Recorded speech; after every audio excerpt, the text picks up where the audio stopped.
is 6:30 p.m. We'll call the meeting to order. This is the regular meeting of the Municipal Council for the Township of Edwardsburg Cardinal for the month of May, the date being Tuesday, May the 25th, the time 6:30 p.m. This meeting is a combination virtual and real meeting, and a number of people will be joining us by Zoom this evening. However, all members of council are at their desks, including as well the CAO, the treasurer Melanie, the new deputy treasurer, who will be introduced a little bit later in the meeting, and the clerk Rebecca Williams. Also in the council chambers with us is one of the presenters, Mr. Kevin Holloway from Ger Galloway, who will be presenting third. So, having called the meeting to order, the chair is looking for the motion to approve the agenda as presented, and I think Deputy Mayor Deschamps, you have that motion. I do.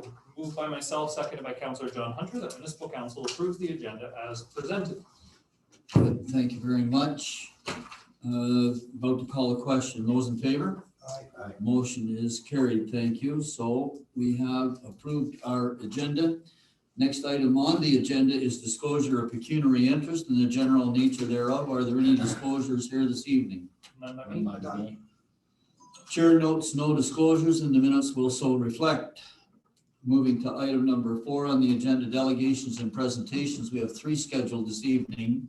The first is a presentation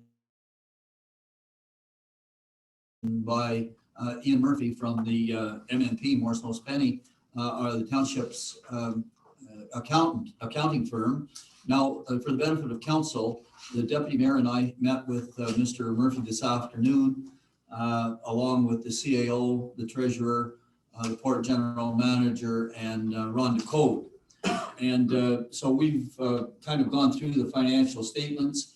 The reason that we did it this way is because the financial statements and all of the other reports that accompany them were circulated to members of council, I think on May the 17th. And we didn't get any feedback from council members that they were actually looking to meet with the auditors. So we felt that we should at least meet with them ourselves, but we wanted to give council an opportunity to hear from Mr. Murphy. And so Mr. Murphy, I'll let you have the floor there. You can start your camera, and council's here. If I know you want to make a brief presentation, at least your auditor's report, and then we'll see where things there. So, Mr. Murphy. Thank you. So far, we can't hear. There, now we got you. Thank you. Good evening, everyone. So to present the financial statements, I'll draw your attention to the independent auditor's report. So our report has the opinion paragraph at the beginning of the report, and it states that our opinion, the accompanying financial statements present fairly in all material respects the consolidated financial position of the township at December 31st, 2020, and the results of its consolidated operations, changes in net financial assets, and its consolidated cash flows for the year ended in accordance with Canadian public sector accounting standards. So what that boils down to is it's a clean audit opinion, and everything in these financial statements present fairly the information as stated. There's no information that we need to bring to council's attention as part of the audit. There was no significant findings that we need to highlight, and I won't go through in detail these financial statements, but I will draw your attention to a couple pages. The first being page 2 and the statement of financial activities.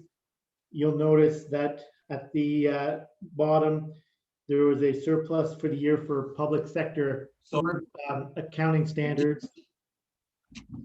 Just before you go on, Mr. Murphy, I'll just draw the council attention. That's page 152 of our package this evening. That will get them to page 2 of your of the financial statements. Go ahead, please. So that shows a total PSAB surplus of $4,538,000. And this is based on the public sector accounting standards.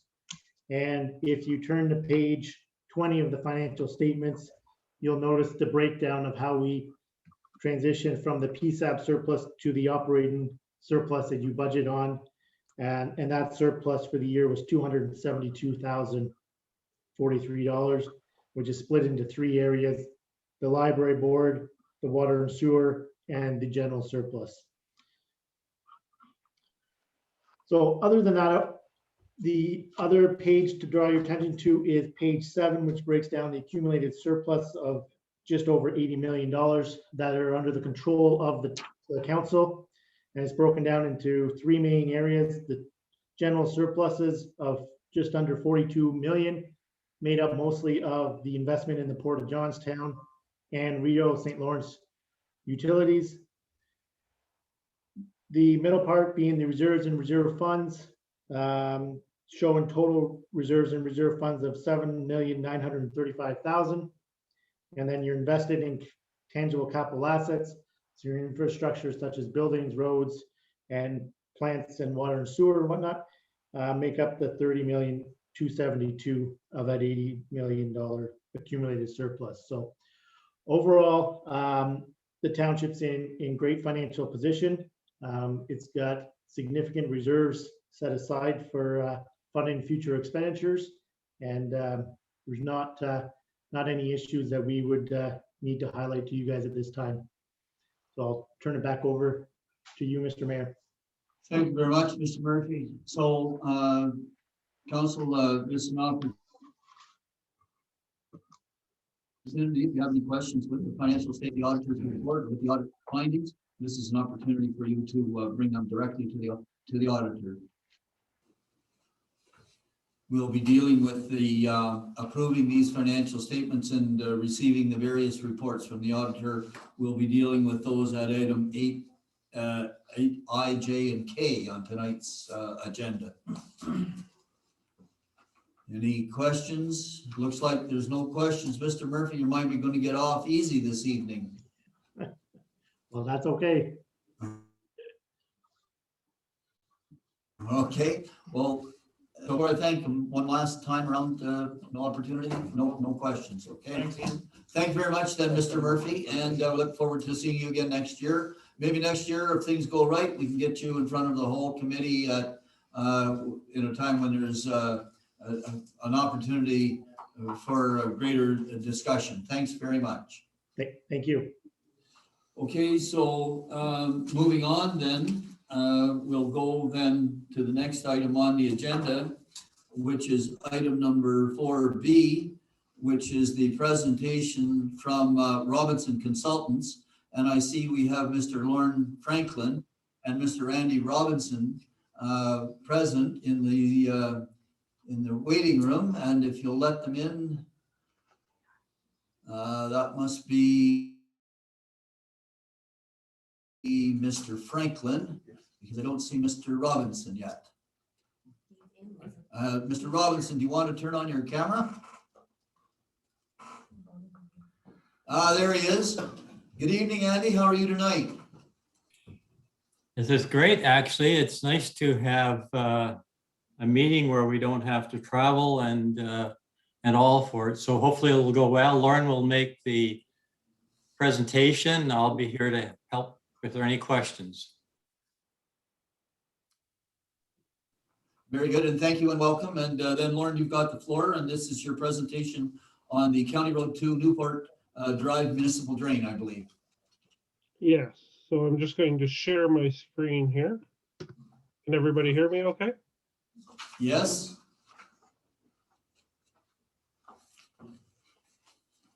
And is the screen shared now or?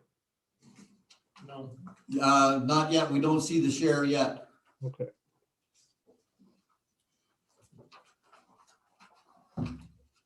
There Okay, we that's go. great. Perfect. Zoom isn't my preferred platform, so. Okay, so this is the presentation for the Newport Municipal Drain. It is a preliminary review by council. It's not the official meeting to consider under the Drainage Act. That will come later. The report is not yet finalized. It's still subject to finalization of the DFO approval and the South Nation Conservation Authority approval, which are the primary reasons that it is not yet finalized. I have to figure out how to. Now, Lauren, one thing I'll warn you is that our internet connection here at the municipal office is very unstable. And you see me waving my hand like so, that will mean that we're no longer hearing you, that something has happened to the connection. Okay. And I'm trying to figure out how to switch pages here. Oh, there it goes. So this is the drainage area for the Newport Municipal Drain. It ends up being split into two branches. The county's petition was for drainage on County Road 2 between Commerce Drive and Riley Drive to the west. This is the two branches that serve that area. Ultimately, we have one west branch and one east branch that crosses near Commerce Road, and the west branch crosses at the rail spur. This is a zoomed in plan of the work proposed for the east branch, starting at Commerce Drive, crossing County Road 2, coming down through private property, crossing Windmill Road and the Port of Johnstown rail spur, and then outletting to the St. Lawrence River. And the west branch is significantly shorter. It ties in with the County Road 2's storm sewer, and really only provides an outlet for a very short portion across the beach area to the low water level of the St. Lawrence River. Robinson Consultants was appointed by the Township of Edwardsburg Cardinal on January 22nd, 2018. The engineer's report for the drain was initiated by a petition submitted by the County of Leeds and Grenville Road Authority under Section 4.1C of the Ontario Drainage Act, which allows the County Road Authority to submit a petition. The purpose of the proposed drain is to provide improved drainage and conveyance of flow to a sufficient outlet as defined by the Act for surface drainage within the County Road 2 right-of-way between Riley Street and Commerce Drive. An on-site meeting was held for this as part of the conditions of the Drainage Act on June 14th, 2018. There were a number of public parties involved at that time. The primary issues put forward by the County Road Authority representative at the meeting was to improve drainage for County Road 2 between Riley Street and Commerce Drive. They noted previous flooding incidents on County Road 2 at the rail spur overpass, and to provide conveyance of flow to a sufficient outlet through downstream lands. The primary concerns put forward by the landowners present at the meeting were the impacts of construction on the adjacent land and the costs that cost of any part of the project that might be assessed to the individual landowners. The road authority requires that the concerns be addressed. So the improved drainage for the road authority lands described by the petition, the conveyance of flow to the sufficient outlet, and the approval of the environmental approving agencies, including South Nation Conservation, Ontario Ministry of Environment, Conservation and Parks, the Federal Department of Fisheries and Oceans. So they're going to require that the best management practices be put in place in order to provide the drainage.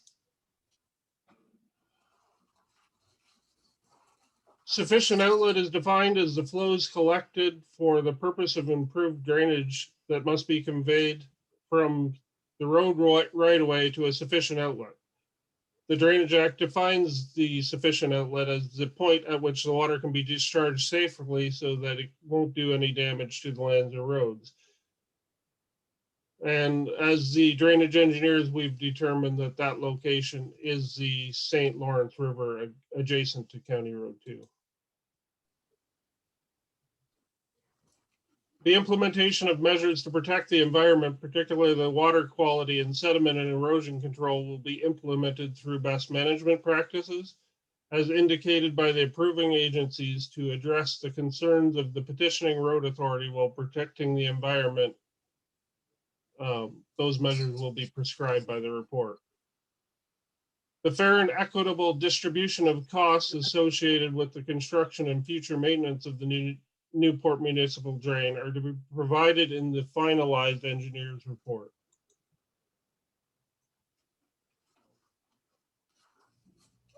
So as discussed earlier, our findings found that 2 branches of the drain to be and existing ditches and the storm sewer system would provide outlet.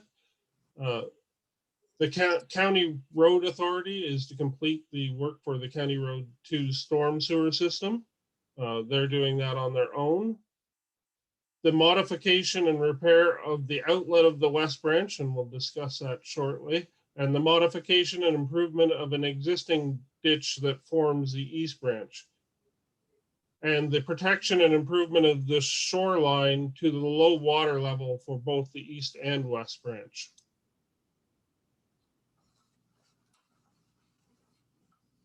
So again, this is the required work for the East Branch. There's a section of ditch that goes across Commerce Drive. There's a section that goes westward along County Road 2, crossing County Road 2 and traveling south through private lands. There is a portion under a trucking yard that is enclosed drain. And crossing under the Windmill Road, which will require a replaced culvert, and the crossing under the rail spur, which we've determined that the rail spur culvert can actually remain in place and just be cleaned out. And ultimately the passing to the beach area and to the low water level of the St. Lawrence River with protection measures put in place. That's a picture of the outlet from underneath the rail spur across the beach area to the water level. So that's the area that needs some further protection. And as for the West Branch, as indicated, the county is replacing the storm sewer system.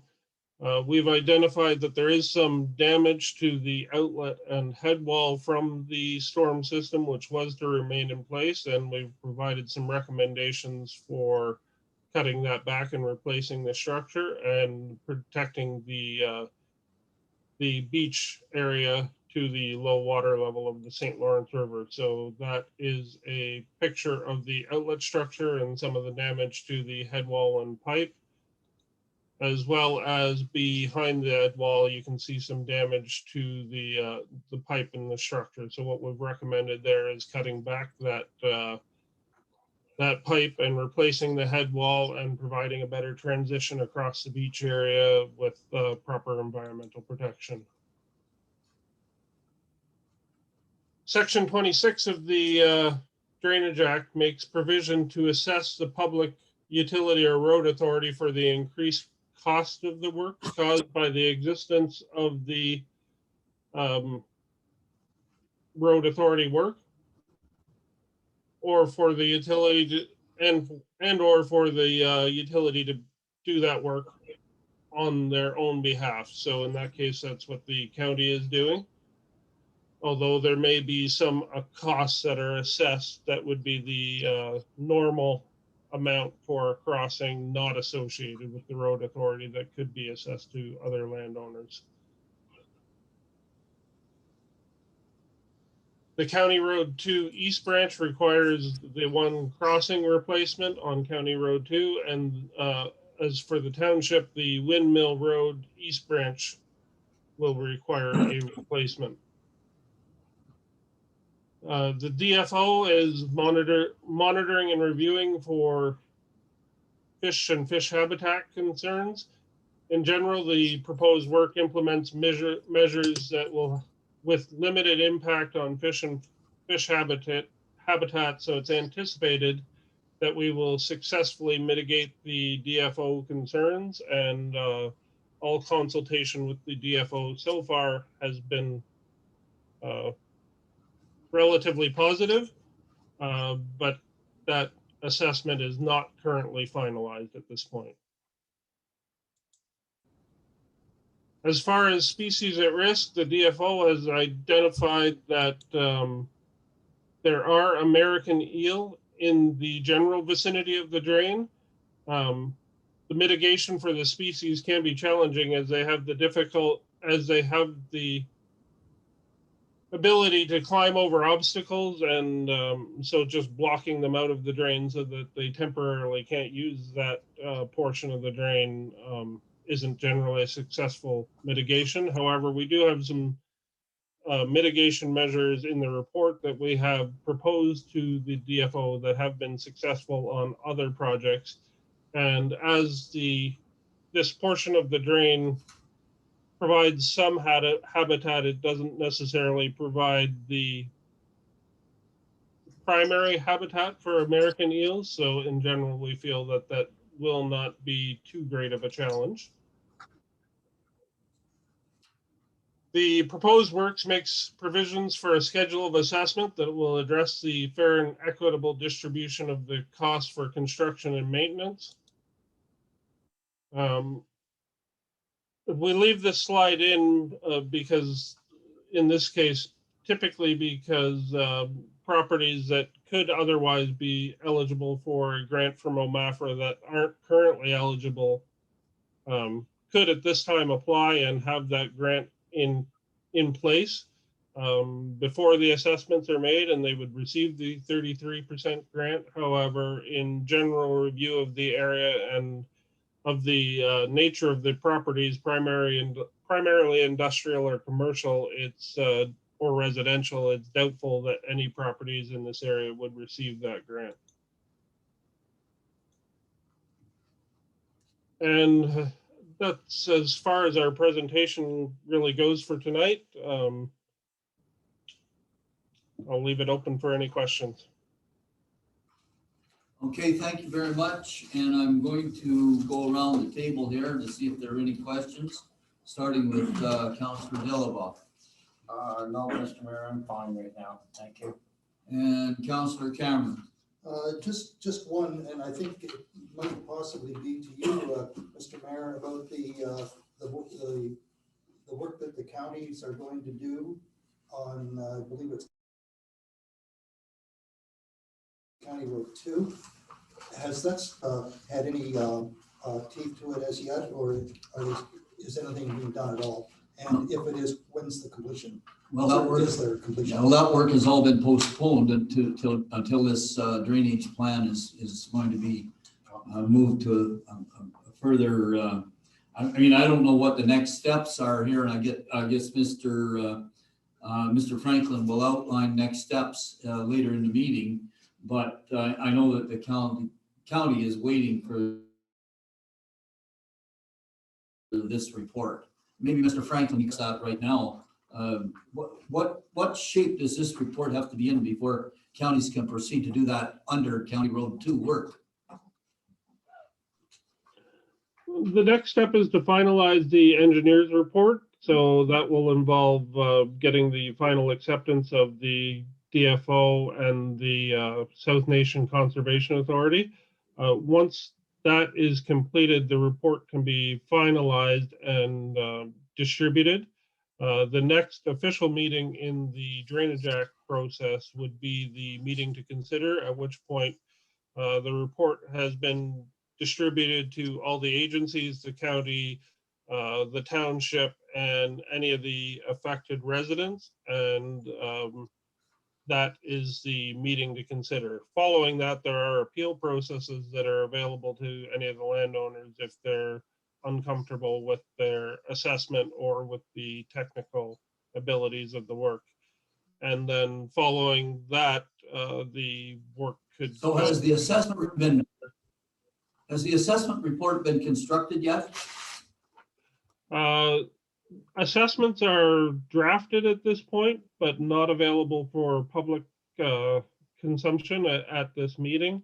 The costs are subject to change quite a bit pending the approvals of the environmental agencies.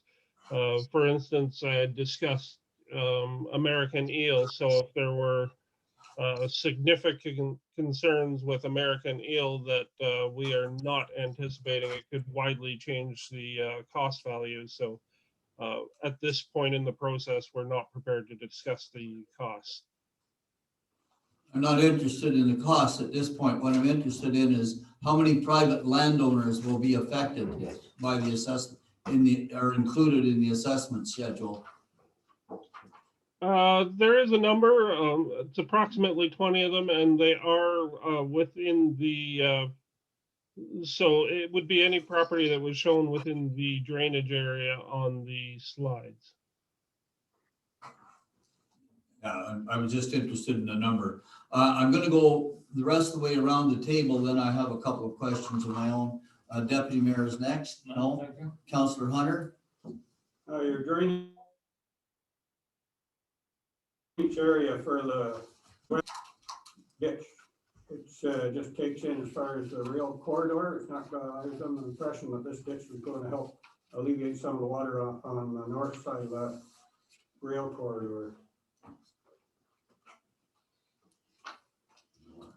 And I'd just like to add to that question as well. I mean, right from the beginning, and I know that Councillor Young is here with us tonight, I thought we were looking at the area north of the rail as well as west of Riley Street up to or possibly the Prescott boundary. I'm quite surprised at the area here.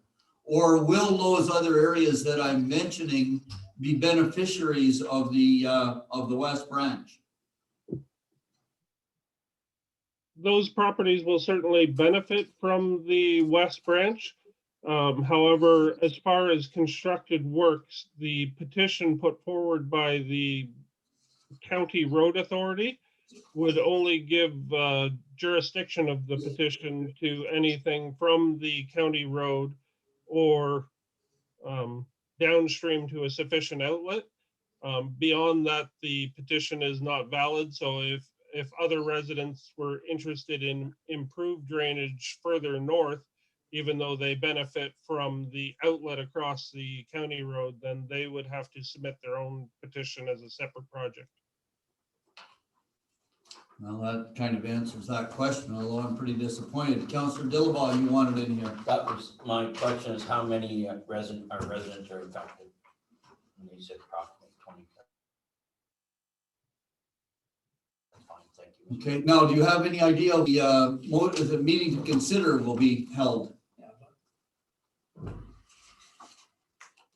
It is entirely dependent on the environmental approvals being in place. We feel that we're very close to that, and we could move on to finalizing the report and distributing it. But I would suspect with any summer break that you have, that meeting to consider would not be till at least the fall. The fall. Which means that if everything went well, county would not be able to do, wouldn't begin any work until possible next construction season 2022. Is that correct? I'll leave that question maybe to Andy. I'm unclear as to whether the road authority could go ahead of the Drainage Act work as long as it was reasonably safe to do so.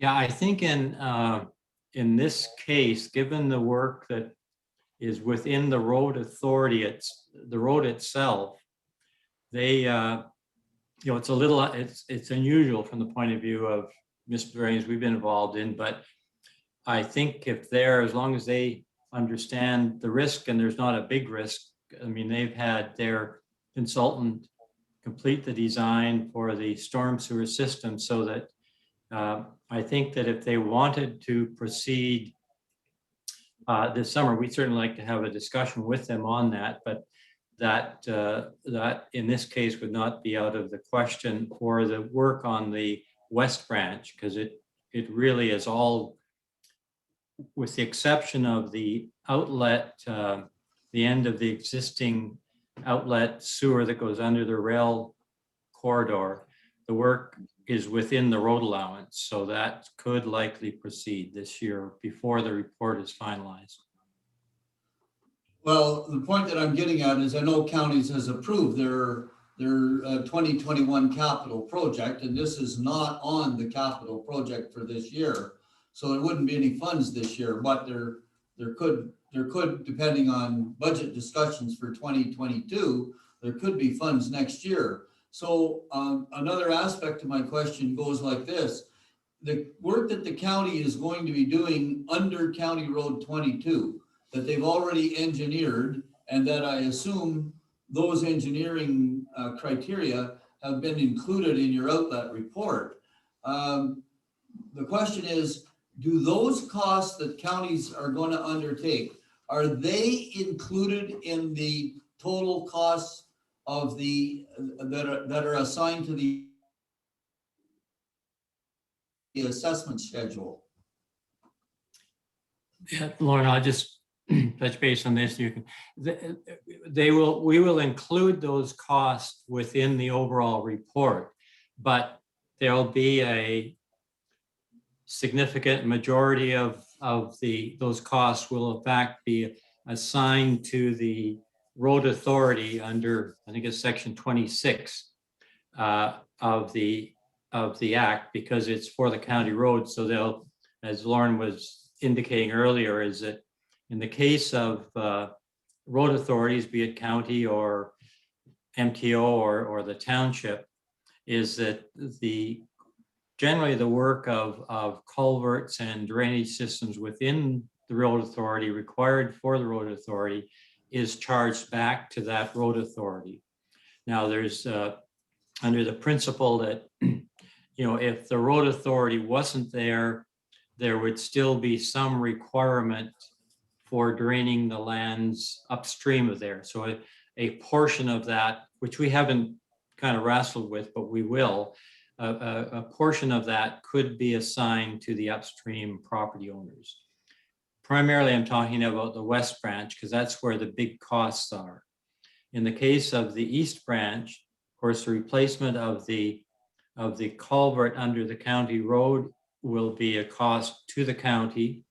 The replacement of the culvert under Windmill Drive will be a cost to the municipality, but the remainder of the drainage works is assessed. Some of it will go to the county or to the township for the lands they own, but the other portion of that will be assessed to all of the property owners within the drainage area. Okay, thank you. And then one final question, and that is going back to the area that's included in this. And so I'm back to the first slide that you presented, showing the West Branch as being, if you wouldn't mind putting that slide up there again. That West Branch, it seemed to be bounded on the west by Riley Street and on the north by the rail corridor. You're saying that lands outside of that green area, those landowners could petition to have the work done that would enable them to take advantage of the work that's going to be done in the green area. Is that, am I reading that correctly? They already have ditches that run along the rail spur. They are taking advantage of the work that is to be done and the work that currently exists there. However, if they wanted to improve that drainage, they could also petition for it, but they are at the present time taking advantage of that crossing. No. I'm talking about farther west than Wiley Street. I'm talking about Prescott. The lands that are in Prescott and the lands that are on our township of Edwardsburg Cardinal lands that are on the west side of Riley Street. And also Ultimately, on the north side of the railroad, the CNRB line. Ultimately, we reviewed those areas and found that they were draining in a different direction. So it's difficult to redirect the drainage, and not generally approved. So work towards Riley Street would have a separate outlet that could be petitioned by a drain, but it wasn't the one that was directly impacted by the county petition. And north of the rail corridor, there's a creek that goes through that area and provides outlet for that. So that would have to be incorporated as a municipal drain if people in that area were looking for improved drainage. Okay, thank you very much. Are there any other questions here around the table before I thank Mr. Franklin and Mr. Robinson? Okay, so thank you very much for the presentation. It's great to finally get the preliminary report. I'm assuming then that we'll proceed as quickly as possible with the meeting to consider. I'm a little bit disappointed to hear you say the fall, but one thing we've learned about this process is that it seems we have to have a lot of patience, but do you think that there's an opportunity to have that meeting to consider prior to September? We'll certainly do everything. Oh, am I muted?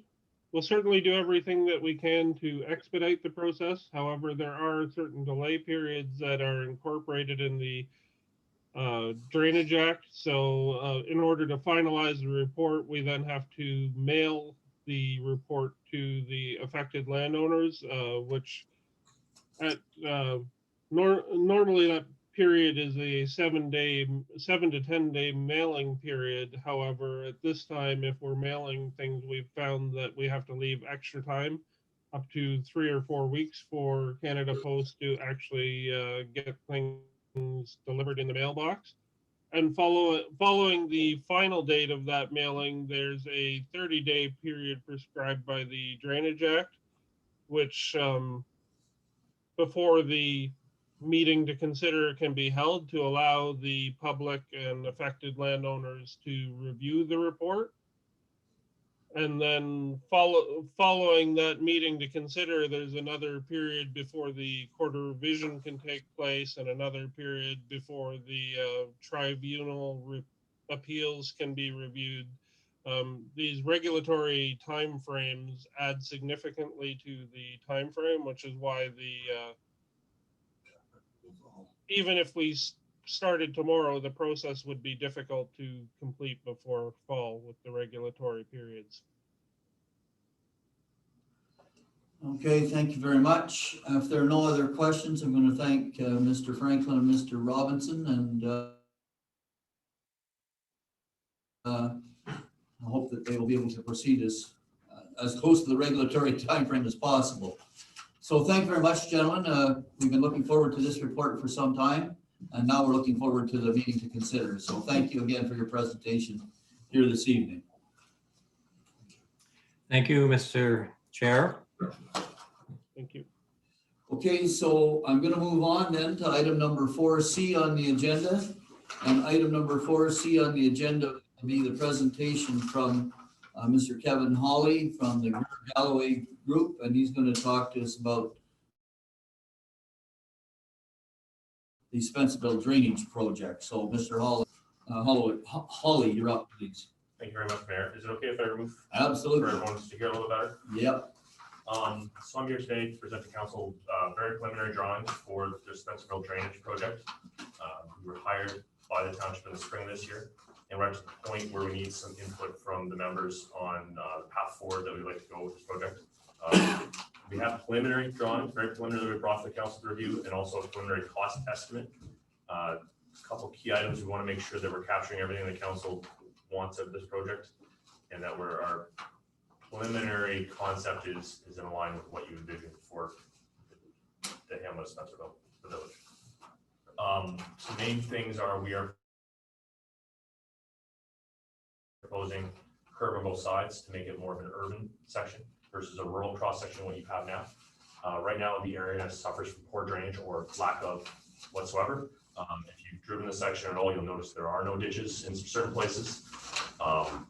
There's some poor drainage in some of the households, some of the backyards, some of the new developments that have come in look like they could use some drainage. And overall, the road base is in fairly good condition. It doesn't need too much improvement, but we believe that the urbanization of this section would benefit the overall look of the village and provides long-term stormwater drainage that the township should invest in, with curb capturing all that stormwater within the road allowance itself and taking it to the necessary outlet without having to go through people's yards or through private property. Preliminary cost estimates are coming in with the contingency and some other built-in factors of multiple items, so somewhere in the $830,000 range to do this work. This is a very conservative estimate at this time. As the design progresses, I will be able to trim this down, but I want to give you guys a realistic, members of council, a realistic figure to start with, and hopefully trim it down as we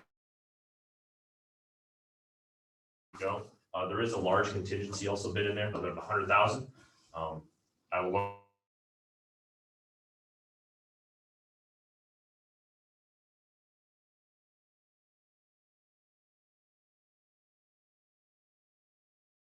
look at reducing that risk as it's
property.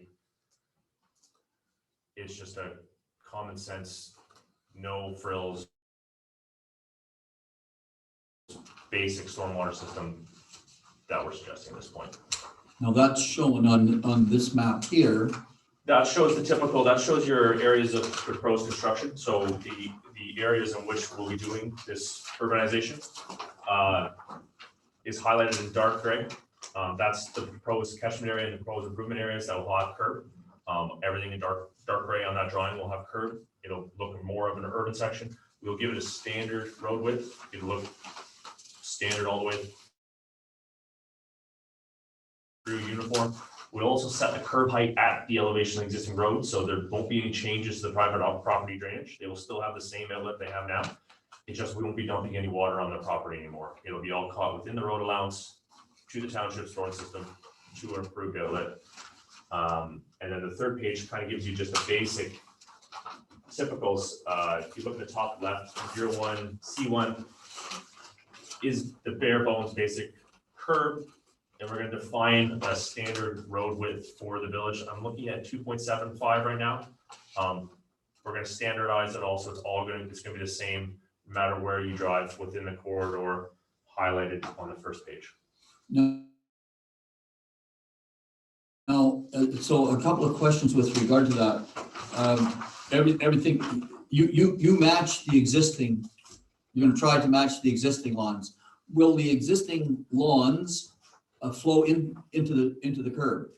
The idea is anything that flows on the road now will flow into the curb catchment area, so we will not dam anyone's property. We will provide them with the outlet that is there now. We will not, I may have to lower the road, but I'm not going to go out of my way to lower the road to accommodate someone at this point, but I am going to provide them the drainage that is there now. No one will be negatively affected by this change. They will be provided with the same elevation outlet that they have now in this existing road infrastructure. Okay, and so is the plan to collect the water on the inside of the curb and then drop it down a manhole or a catchment basin? That is correct. The idea is that any water that falls on the township right of way on the road will be captured in the township road system and not drain on anyone's private property and be directed towards the treatment to its final outlet.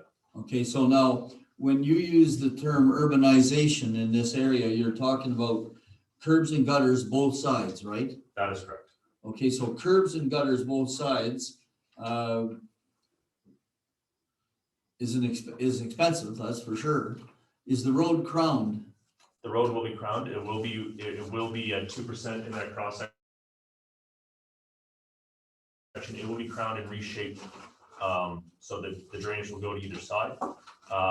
Yes, it is an expensive investment. However, once you've invested in the curb and the infrastructure, you can replace the wearing surface of that road repeatedly without having to replace the curb. Just like your sidewalks in Spencerville or anything that's permanent concrete like that, the road surface will wear. You will have to replace the asphalt at a certain point, but the curb should remain for the foreseeable future, probably until such point that you're going to upgrade the sanitary system or maybe potentially a water system in the town, which is a long ways off in the foreseeable future. Okay, so then on your third page here, the large page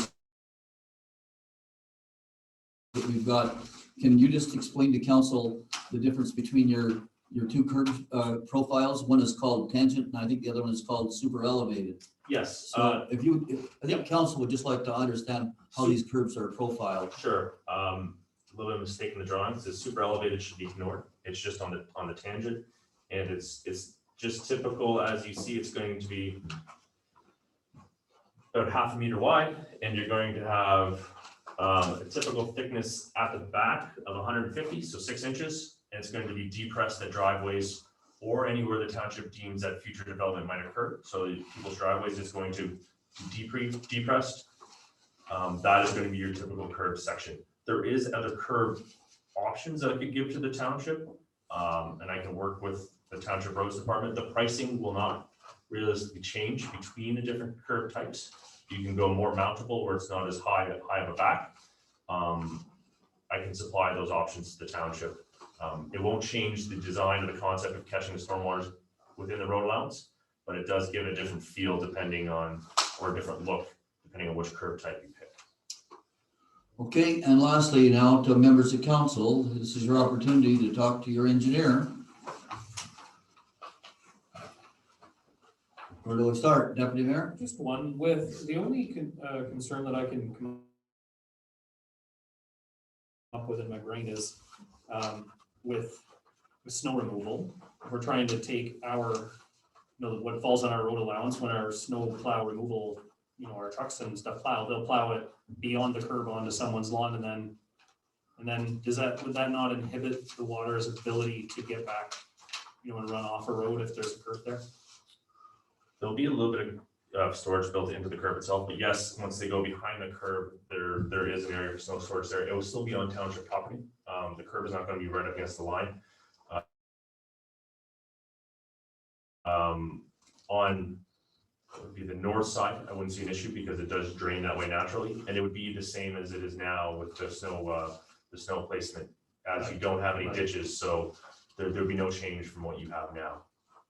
We could look at with the township of potentially taking an area back to the property line and sloping it back into the road. However, that might be cost prohibitive based on tying in, but it's going to be an improvement on what you have there now, because you don't have a ditch or a curb, and the road basically ends the lawn. So the curb would be an improvement on the existing ditch. Okay, other questions here? Councillor Cameron and then Councillor Dillabaugh. So there's no sidewalks? No sidewalks, no. If you wanted to include sidewalks, you're going to run into problems with hydro poles, probably property acquisition. Sidewalks, as per the new Accessibility Act, I believe, have to be 1.5. They can be added, but you're looking at another $150 a meter to add sidewalks in. For that area that you're highlighting, I would not recommend based on just the low volume of houses. And but if the council wishes, I can give you a cost estimate for it, but it's basically about $150 a meter. Okay, and just one other question. Where the curb comes to a existing driveway, it will be, of course, dipped That's correct. to meet the driveway. Okay. Yes. Okay, no, I certainly wasn't suggesting sidewalks. Okay. At $150 a meter. Councillor Dillabaugh. Yes, thank you, Mr. Mayor. At the second page, where the treatment areas, is that where we're gonna put the bio filtration? If we went with that, right there? That's correct, yes. Okay. Just one other mention to council is talking to the roads department. We'd like to also, it's not required, but do a public information session with the community once things open up, hopefully in June, to bring it to community, because usually they can point out stuff that we're going to miss. They live there. And another part of the process is we're talking about possibly tendering in the fall for completion next June or July. The idea is it's called a bridge contract. We get it out to the contractor in the fall. They maybe complete some of the stormwater works in the fall, but not the concrete and asphalt works, and they come back and they finish in the spring, early summer.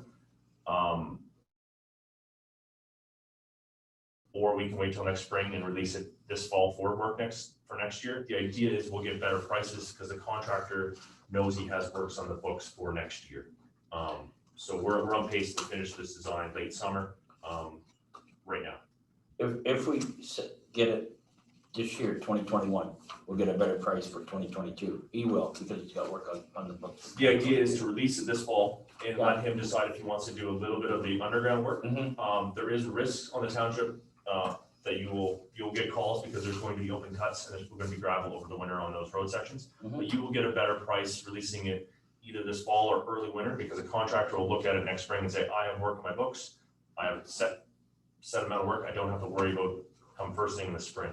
I would not recommend trying to complete it this fall because you run into issues with cold weather concrete and asphalt. We want to avoid that, but we want to give the contractor as much time and opportunity to do the work as possible. Generally, I find if you give them that option, they will find the cheapest way to do it. They will supply you with a better price. Just one more question, Mr. Mayor. That eventually ends up in the nation, is that right? Filtering, like, when you keep going, okay, Yes. that's what I thought. So this will need Conservation Authority approval. Yeah, that's what I thought. I understand the map. We will get approval from the Conservation Authority. They are generally very receptive to a biofilter like we're proposing. Your road's going there right now without any treatment eventually. Yeah. And crossing private property in numerous places.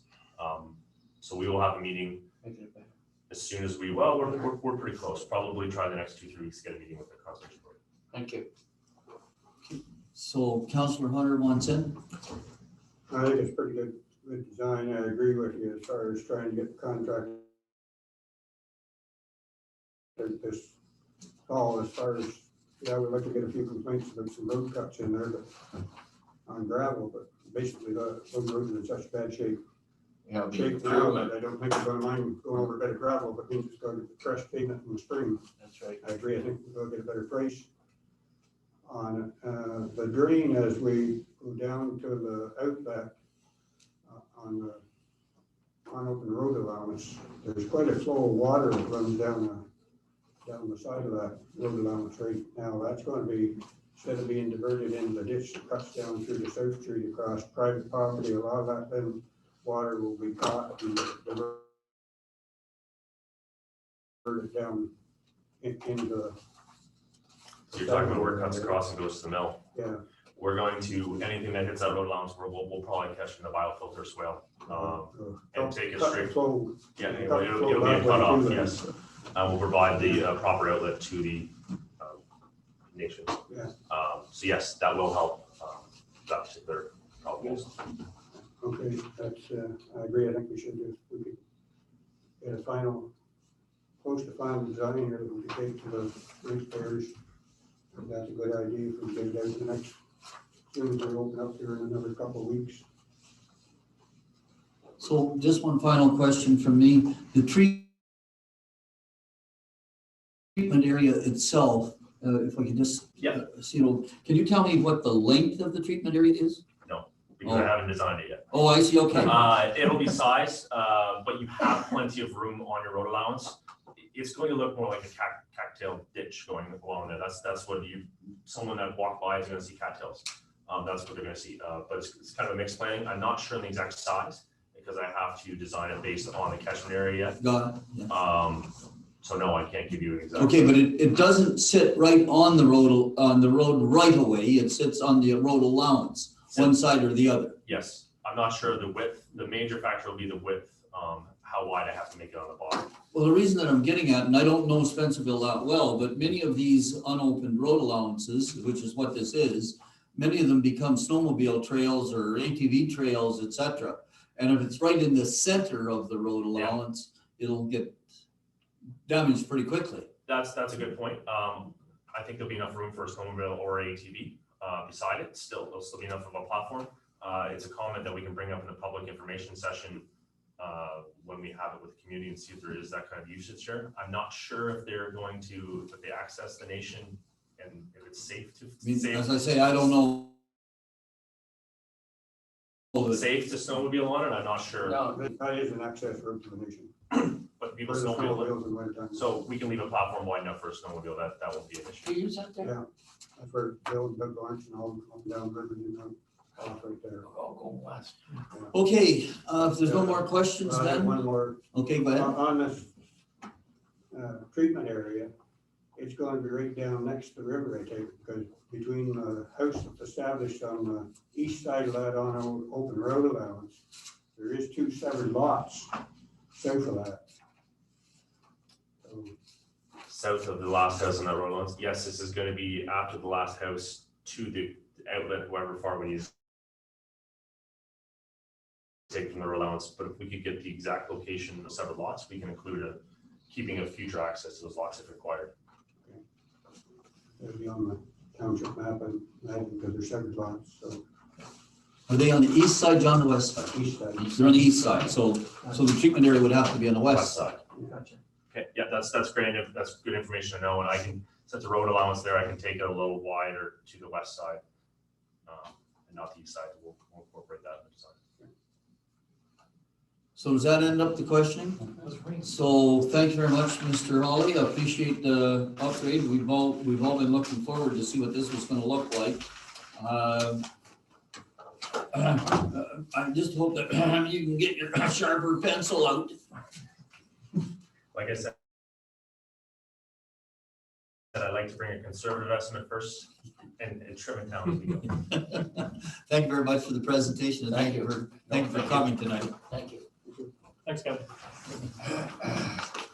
All right, I'm at item number 5 on the agenda, which is approval of minutes of previous council meetings.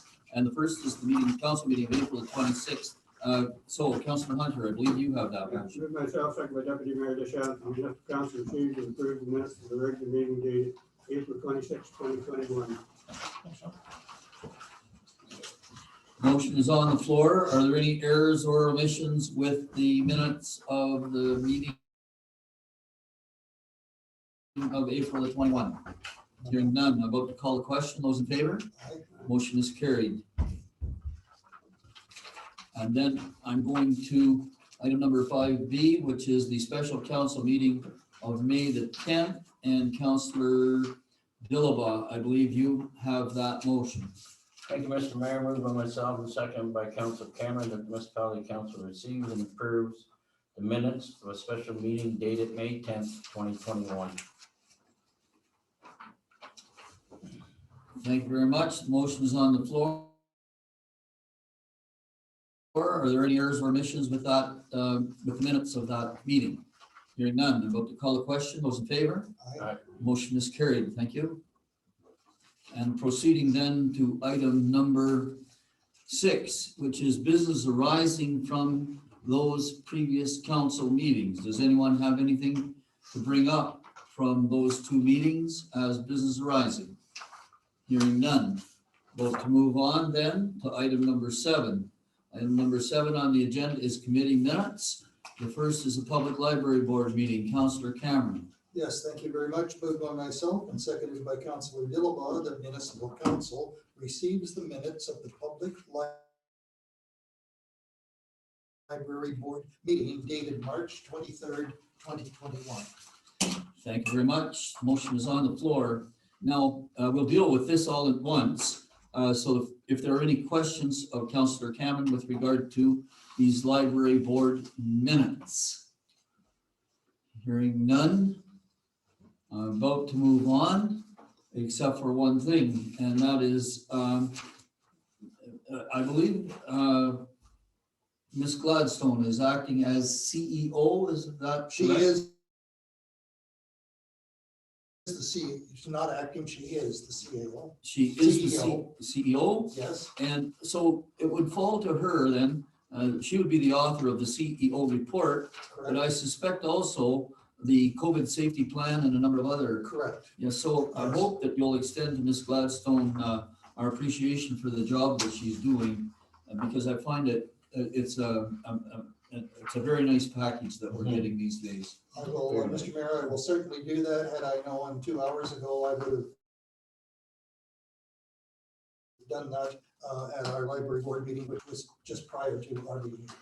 So calling the question on the motion to receive the minutes. Those in favor? Aye. Motion is carried. Oh, now just a minute, I have to be careful here, or I'll have the clerk after me. Or maybe even now the deputy clerk can come running. So now, item number 7B, the Port Management Committee minutes. Councillor Dillabaugh. Moved by myself and second by Council Cameron that the municipality council received the minutes of Port Management Committee meeting dated April 21st, 2021. In receiving these minutes have already been approved by the committee. Are there any questions? Hearing none. Those in favor? Aye. Motion is carried. And moving then to item number 7C, the Committee of the Whole Community Development meeting of May the 3rd. Deputy Mayor Deschamps. Moved by myself, seconded by Councillor John Hunter, the municipal council receives and approves the minutes of the Committee of the Whole Community Development meeting dated May 3rd, 2021.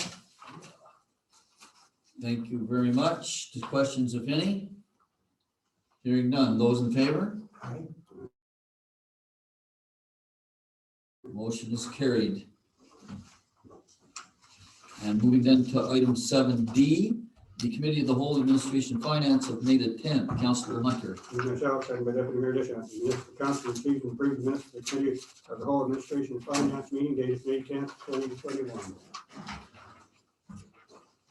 Thank you very much. Questions, if any? Discussion, if any? Hearing none. Those in favor? Aye. Motion is carried.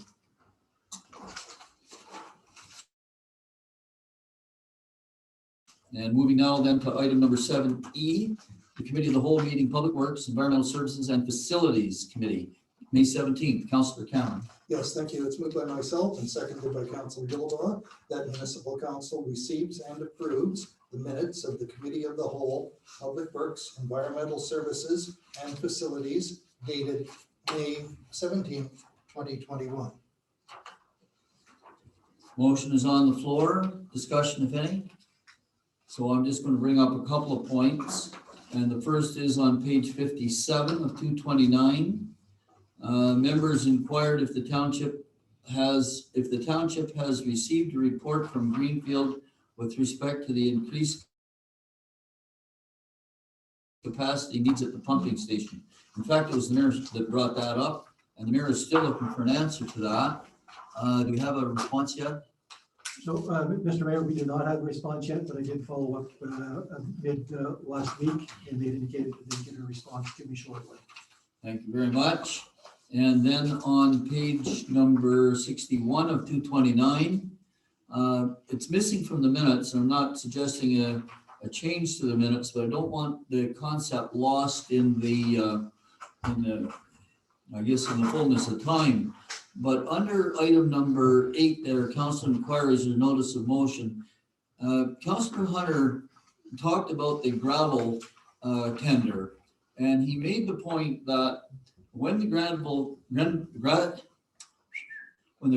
tender is issued next year, we should give real serious thought to tendering not only for the gravel, but for the grader to spread it with.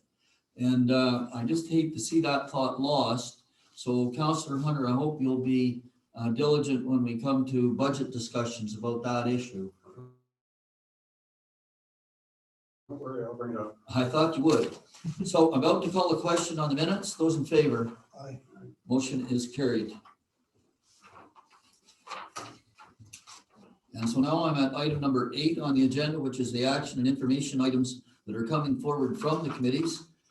First is item 8A, an application for severance on Miller Road. Councillor Cameron. Yes, once again, thank you. It's moved by myself and seconded by Councilor Dillabaugh that municipal council recommends in favor of severances B 53-21 and B 54-21 in brackets Miller Road /Van Dyne, out of brackets as recommended by the Committee of the Whole, Community Development. Thank you very much. The motion is on the floor, well discussed at the committee level. Discussion, if any. Hearing none. Those in favor? Aye. Motion is carried. Thank you. Item number 8B, the EORN gig project. Deputy Mayor Deschamps. All right, here we go. Moved by myself, seconded by Councillor John Hunter. Whereas access to high-speed internet throughout the township of Edwardsburg Cardinal is a high priority for municipal council, and whereas the demand for high-speed internet services will continue to grow year after year, and whereas an underserved rural community, the lack of high-speed internet access has prevented residents from taking advantage of the many opportunities afforded by the digital era, and whereas making high-speed internet available within the township would allow households, businesses, and community organizations and institutions to keep pace with the changing technology and to fully participate in the digital economy. And whereas the Eastern Ontario Regional Network, EORN, has submitted a comprehensive regional project to deliver a gig up to 1,000 Mbps of speed that will serve our residences and businesses long into the future. And whereas EORN's approach has proven itself very successful and represents an efficient and effective way to solve our internet needs. And now, therefore, be it resolved that the Council of the Corporation of the Township of Edwardsburg Cardinal endorses and supports EORN's gig project and requests both the federal and provincial government to immediately financially support EORN's gig project. And further that, the mayor be authorized to final and submit the letter of support for EORN's gig project. And further that this resolution be forwarded to EORN, AMO, Premier Ford, Prime Minister Trudeau, Honorable Monsef, Honorable Scott, Honorable Clark, and MP Barrett. Thank you very much. The motion is on the floor. Discussion, if any. Hearing none. Those in favor? Aye. Yes. Motion is carried. Thank you. And so to the clerk, I'd like to get that letter out tomorrow if I can.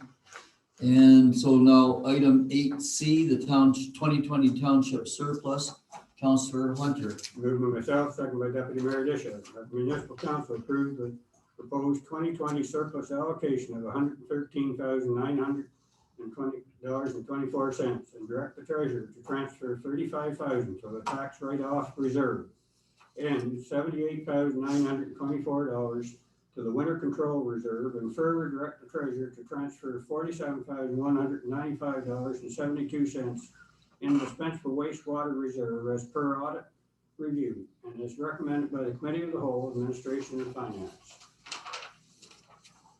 Thank you very much. The motion is on the floor. Discussion, if any.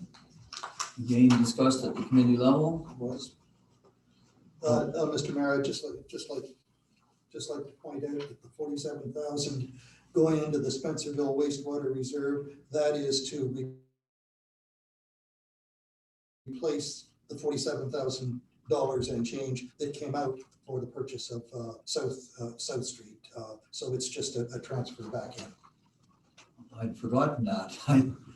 We borrowed from the Spencerville Borrowed to buy South Street. South Street, and this is replacing it. Any further discussion here? Okay, hearing none, I'm about to call the question. Those in favor? Aye. Motion is carried. So that transfer, just to the treasurer, that transfer to the 47,195, that basically comes out of the general operating account where we sold the land, right? Correct. Okay.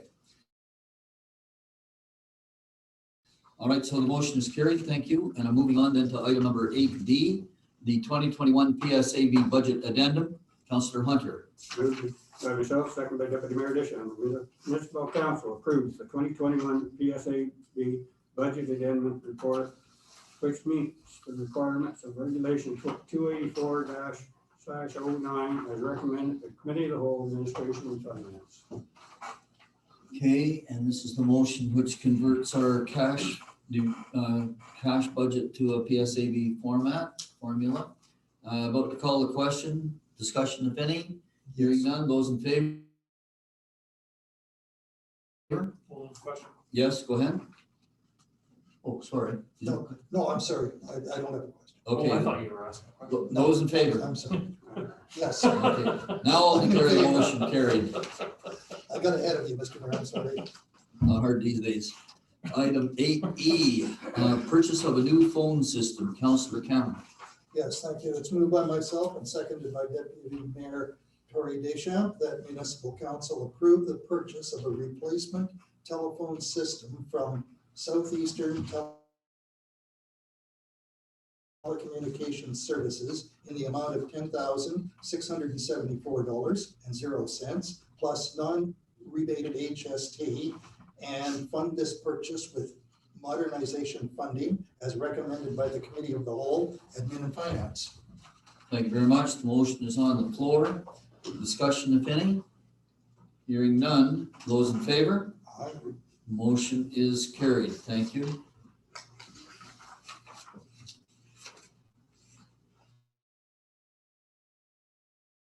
And so now I'm at 8F, which is the 2021 Spencerville Lagoon Discharge Report. Councillor Hunter. Through myself, second by Deputy Mayor Disha, that the municipal council receive and review the 2021 Spencerville Lagoon Discharge Report and direct staff to submit the report to MECPA prior to the June 30th, 2021 deadline as recommended by Committee of the Whole, Public Works, Environmental Services and Facilities. Thank you very much. Discussion, if any. Well discussed at the committee. Hearing no discussion, those in favor? Aye. Motion is carried. Thank you. And item number 8G, the Crowder Road Culvert Replacement Agreement. Councillor Dillabaugh. Thank you, Mr. Mayor. Moved by myself and second by Council Cameron, that the municipality council reviews the agreement and authorize the director of operation into the agreement with JF Dobie and Sons Limited as recommended by the Committee of the Whole, Public Works, Environmental Service and Facilities. Thank you very much. And discussion, if any? Hearing none. Those in favor? Motion is carried. Thank you.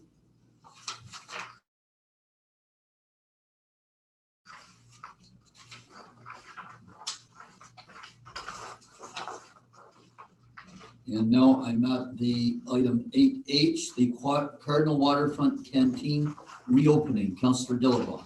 Thank you, Mr. Mayor. Moved by myself and second by Councillor Cameron that the municipality council extend the hours at the Cardinal Waterfront Canteen on Wednesday to Friday to 11:30 a.m. to 7:30 p.m. in 2021, as recommended by the Committee of the Whole, Public Works, Environmental Service and Facility. Thank you very much. Discussion, if any? Hearing none, those in favor? Aye. Those opposed, if any? I'm going to show one opposed.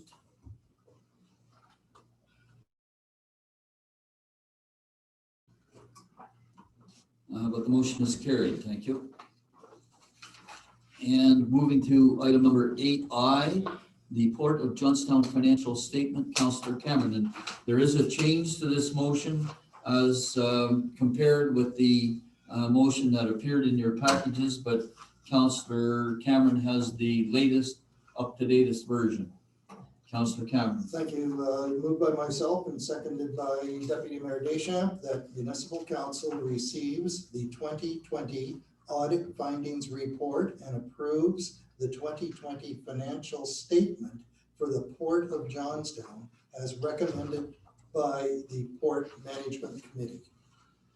Good, thank you very much. And this wording is the wording that the auditor needs in order to release the draft statements to their final form. Those in favor? Aye. Motion is carried. And so now the port financial statements can be released. And we're now at item 8J, which is receiving the audit report for the township. Deputy Mayor Deschamps.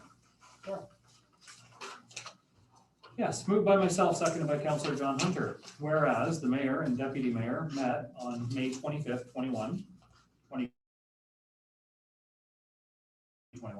with MNP LLP, external auditors for the Township of Edwardsburg Cardinal and the Port of Johnstown. And whereas Ian Murphy from MNP LLP reviewed the management representation responsibility letter, the auditor independent letter, the audit findings report, the management letter, the draft audit opinion, and the 2020 draft consolidated financial statements for the Township of Edwardsburg Cardinal for the year ending on December 31st, 2020. Now, therefore, be it resolved that the Municipal Council receives the 2020 audit report on the consolidated financial statements of the Township of Edwardsburg Cardinal as provided by MNP LLP. Thank you very much. And as you heard from Mr. Murphy, on page 133 of 229 of our package, the auditor has given us a clear and unqualified audit opinion on our financial statements. I'm about to call a question on the motion. Just before you call the question, I just want to take 1 second before we go any further, just to say to the treasurer who's here, fantastic work. It's nice to hear that the township is on solid financial ground, and well done to staff and to the members around the table that that like to spar with our treasurer occasionally. Well done to everyone at the table as well. Yes, you leave yourself wide open on that one. Thank you very much for acknowledging the work of the treasurer. About to call the question on the motion. Those in favor? Aye. Motion is carried. Thank you. And so now I'll proceed to item 8K, which is now the receiving and approving with other things, the township financial statement, this township consolidated financial statement. Councillor Hunter, I believe you have that motion. Moved by myself, second by Deputy Mayor Deschamps.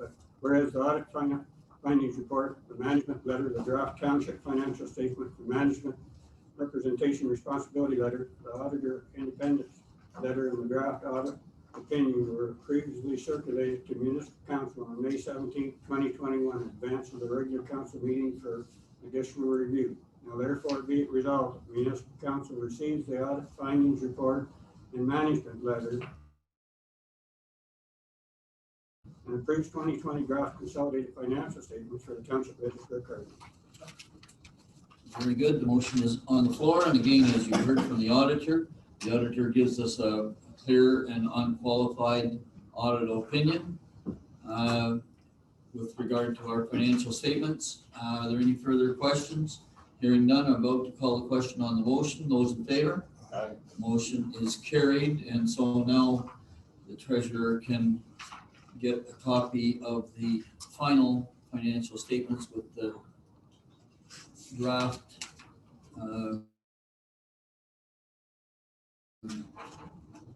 embellishment, the draft notice on it removed. So now I'm on item 8K, 8L. Item 8L is a motion to dissolve the township ward system for the 2022 election. Councillor Hunter. Moved by myself, second by Deputy Mayor Dishon. Whereas the municipal township of Edgeworth Cardinal currently utilizes the ward system to elect the 3 ward councillors with an at-large system to elect the mayor and deputy mayor. And whereas the current ward system reflects historic pre-amalgamation boundary divisions, which will continue to divide and cause issues of integration and development of the township as one single community. And whereas an at-large system can promote a more unified municipality and allow for better long-term planning. And whereas the at-large system gives electors a greater choice in candidates and more flexibility in elections. And whereas Section 222 of the Municipal Act 2001 allows the municipality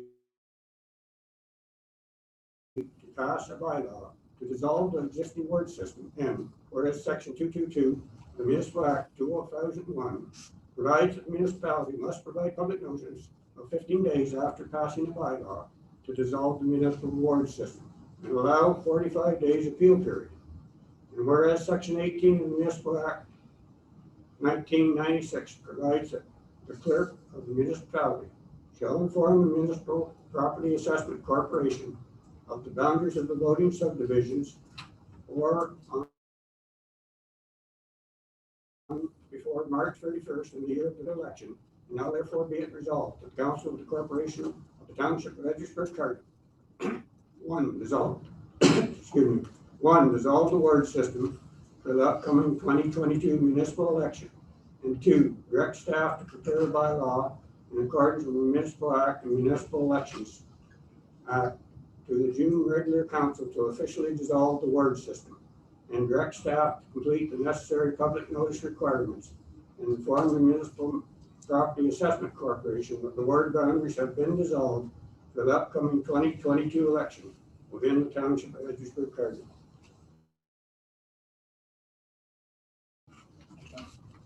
Thank you very much. The motion is on the floor, so this will start the discussion. Councillor Cameron. Mr. Mayor, in lieu of the number of phone calls and concerns I've had over the last week and 10 days, I would also like to make a motion that we refer this to the electors, put it on the ballot. I believe it's called a referendum. Let them make the decision. There have been a number of concerns expressed to me regarding the no ward system. So I feel that it's really not. I don't think it's up to the 5 of us sitting here to decide something as important as as taking away representation from certain areas in the ward system. So I have to go back to the beginning here. Yes. So I have a motion on the floor. I can only have, well, with some exceptions, I can only have one motion on the floor at a time, but you use the word defer. Yes. The only motion that will preempt the discussion on this motion is a motion to defer, and if you're suggesting defer to a referendum, that would be to defer, which would preempt discussion on this until the deferral motion was dealt with. But in order to get a deferral motion on the floor, you need a seconder. Do you have a seconder for the motion to defer? Do I have a second? Okay, so there's no seconder. So the clerk will note that Councillor Cameron put forward a motion to defer this issue to a referendum question during the election. And that he failed to find a seconder. Now, you want it in here? Yeah. But you have to speak now just to the issue on the table, which is the question of deferral. Yes, Okay, so there's no deferral issue on the table until Councillor Cameron has a seconder. Correct. So unless he gets a seconder, there's no discussion here. We go straight to this motion that Councillor Hunter has put forward. So if you're not seconding, there's no discussion. Okay, so so the clerk is noting, there's no seconder to the motion. The motion to defer goes nowhere. It's in the minutes, but it goes nowhere. Now I'm back to the regular motion that's on the table as read by Councillor Hunter. I'm not going to read it again, that's for sure. So now the discussion centers around that particular motion, the essence of which is to dissolve the ward system. Now, this discussion can take place all night or it can take place very quickly. So here's the way it's going to work. I'm going to go around the table once, everybody speaks once, and before you start speaking, tell me or tell the table, declare to the table how you're going to vote, because there's no point spending a lot of time in discussion here unless we know where you're coming from. So might just as well get to the nub of it. So I'll start, where do I want to start? Let's start with Councillor Hunter. He's the mover. He speaks first. Okay. This has been a system that's been in place that was brought in place at amalgamation. In my opinion, and most of the people that I've talked to, it's did nothing but maintain segregation between Cardinal and Edwardsburg Township and just make a constant division between the township. For one township, the people have the right to vote for every councillor at this table, not just one within a certain area. Every one of us are elected, and once we're elected, we have to represent the whole township. So everybody in the township should have the right to say yay or nay to whoever you sit at this table. So that's the main reason behind it. I think every ratepayer in the township has the right to vote for everybody in this township. They all pay the taxes. The taxes go to the whole township, not one individual ward or anything. So that's the reason I think election at large is the only way to be fair to everybody in the township. So Councillor Hunter speaks to the motion. Is there a speaker against the motion? Do you have anyone to speak against the motion? Councillor Cameron. Yes, thank you, Mr. Mayor. Councillor Hunter, it's extremely sensitive situation we have here, and I feel, speaking to the people that have come forward to me, that amalgamation did not go well, as far as North and South will say, or them and us, we're concerned. And I'm getting the opinion that this will further the damage that has been done. I'm getting the complaints that you're taking away our representation now, local representation by someone here in the ward, and so on and so forth. So Mr. Mayor, I will not support the recommendation here unless we can take it to an elector vote or a referendum vote, put it on the ballot. Okay, so that issue's been resolved. We're dealing with it now. Okay, so now a speaker to the motion. Is there another one? Is there another person that wishes to speak to the motion? The deputy mayor seconded the question, and he should speak next. And then Vote to Councillor Dillabaugh. Sure.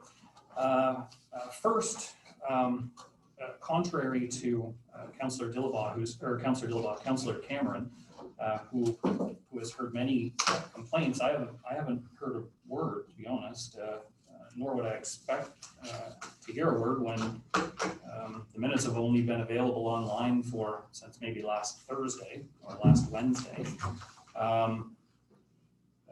I just curious if Councillor Cameron sent along to the CAO or to the clerk and included council mail in them, because I certainly would like to read those concerns. Just bringing up a few points. Could I answer the question? Well, first? I think we're just, it's speaking beyond the motion, but I let it go for a little bit longer. Speak to the motion. I'll get time for rebuttal after. So going back to the service delivery review, our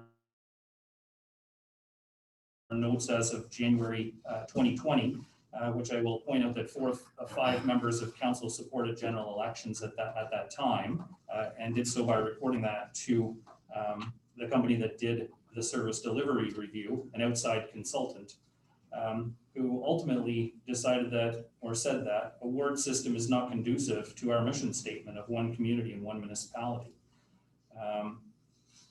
Moving forward, under those same notes in the SDR, the same notes where governance is included, we've moved forward on item 1.1, 1.2. The only thing left to move forward on is item 1.3, which was ward reviews, and it should have all been wrapped up before 2022. My opinion is that voters should have a say in all 5 council members that represent them and make decisions that will affect them. Right now, ultimately, they only get 3 votes for people at this table. They get 1 for mayor, they get 1 for deputy mayor, and they get 1 for a ward. So they get 3 says. In changing and eliminating the ward system, they would get 5 says. They'd have their opportunity to pick 5 councillors that they think best represent their views. In my opinion, that equals much better representation and gives the resident much more choice of their elected officials. Thank you. And Councillor Dillabaugh, you haven't spoken. Thank you, Mr. Mayor. I'm voting for it. I just want to maybe help Councillor Cameron that once we provide the public notice of 15 days and there's a 45-day appeal, maybe we'll get our building full of people not wanting to split the wards, and we would have to look at it differently. But at this time, I'm for going with the motion of Councillor Hunter. Thank you.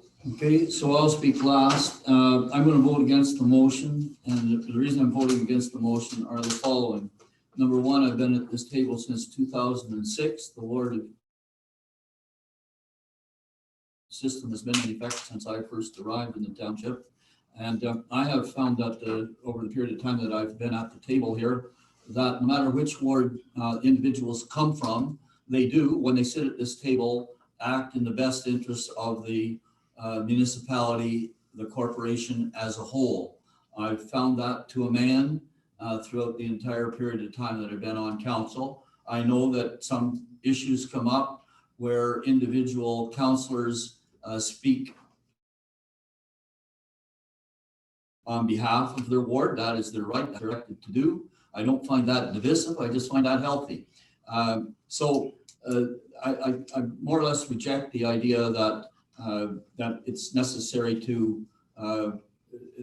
for everyone to vote for every position at the table, because the other side of that coin is that it does leave 3 individual wards that were created at the time of amalgamation. It does leave those 3 wards with the potentiality of no representation at all. Now, one of the sad points about our present system is that you don't have to live in the ward that you run in. And I would certainly like to have seen that changed, but that's not on the table, so let's not talk about it. The last point that I want to make is that I would have preferred to see this dealt with by means of a referendum, but that isn't on the table either. However, all things considered, and I may or may not have been one of those people that declared to our consultants that I was in favor of elections at large. I can't remember. And I know that I change my mind on this issue almost every single day. I'm flip-flopping back and forth all the time. This just happens to be one of those days where I've thought about it this week, and I'm going to vote against the motion. Motion's going to carry. There's no problem there.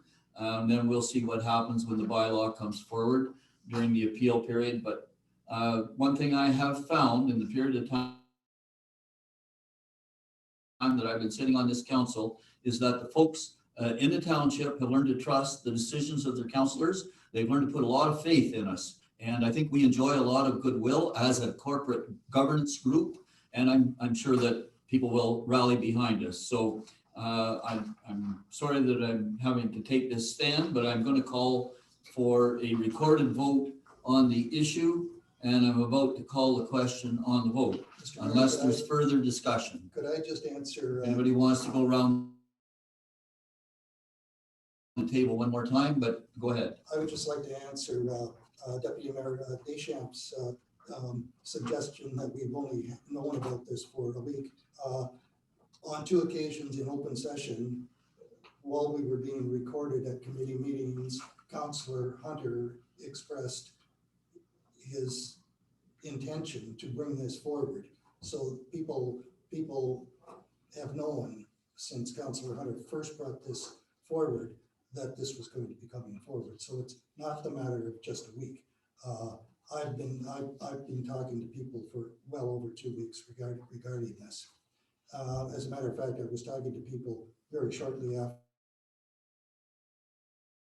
after Councillor Hunter made his first indication that he would be bringing this forward. So we have that. And I would support a recorded vote too, Mr. Mayor. Anybody else want to speak before I call the vote? Okay, I'm about to call a motion. Councillor Cameron, how do you vote? Nay. Councillor Dillabaugh, how do you vote? Yay. Councillor Hunter, how do you vote? Yay. Deputy Mayor Deschamps, how do you vote? Yay. And the mayor votes nay. The motion is carried. Thank you very much. Good discussion. Glad to have this issue resolved one way or the other.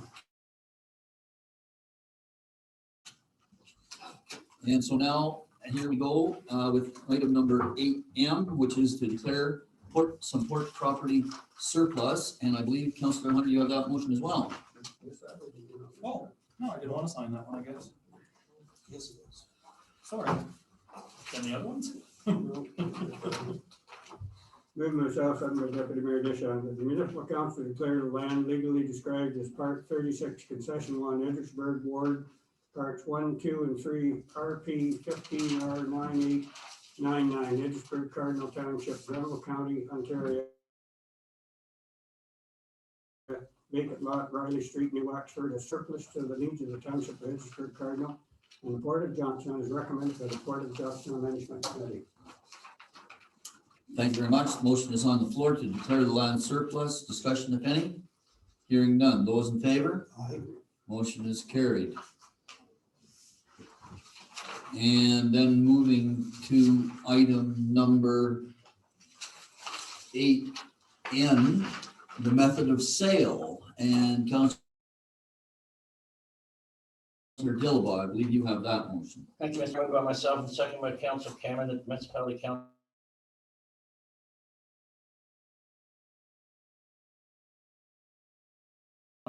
offer the circuit ward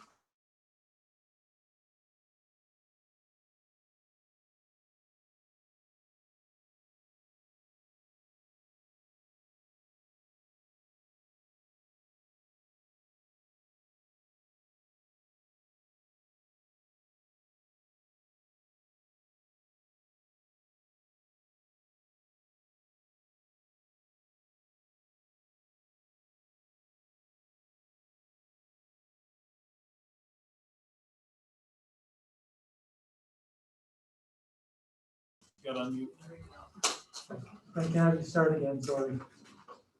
Moved by myself and second by Council Cameron that the municipality council offers the surplus land legally described as Part 36, Concession 1, Edwardsburg Ward, Parts 1, 2, and 3, RP 15R 9899, Edwardsburg, Cardinal Township, Grenville County, Ontario. Vacant lot, Riley Street and New Wexford. For sale by public tender as a method of sale, that the port general manager, the clerk take the necessary steps to expose the surplus land to the public market, place as recommended by the Port of Johnstown and the management committee.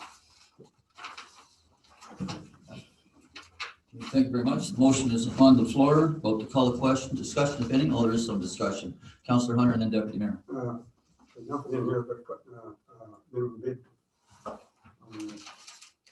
No, it just says for sale by public tender as the method of sale. But there was no discussion of minimum bid at the Administration and Finance or whatever meeting we discussed this at, Port Management Committee. There was no discussion of minimum bid at that meeting. And so it's not embodied in the motion. No, but it could be. Well, I thought. there was discussion of a minimum bid, and the minimum bid was 100K. No, The no, discussion- that was and you shouldn't be using that number. That was an in-camera number. It shouldn't be used in public. That's my mistake, I apologize. And the point is that was an opinion of value, an appraisal of value. It wasn't ever discussed as a minimum number. As a matter of fact, again, I can't go through the discussion that took place in the in-camera session, but suffice it to say that there was a lot of discussion around the issue. So that's one point. Did you want to speak to another point? No, it's just a point that it's not in the thing, and I'd like to make an amendment to that there be for the tenders put out, the Port Management Committee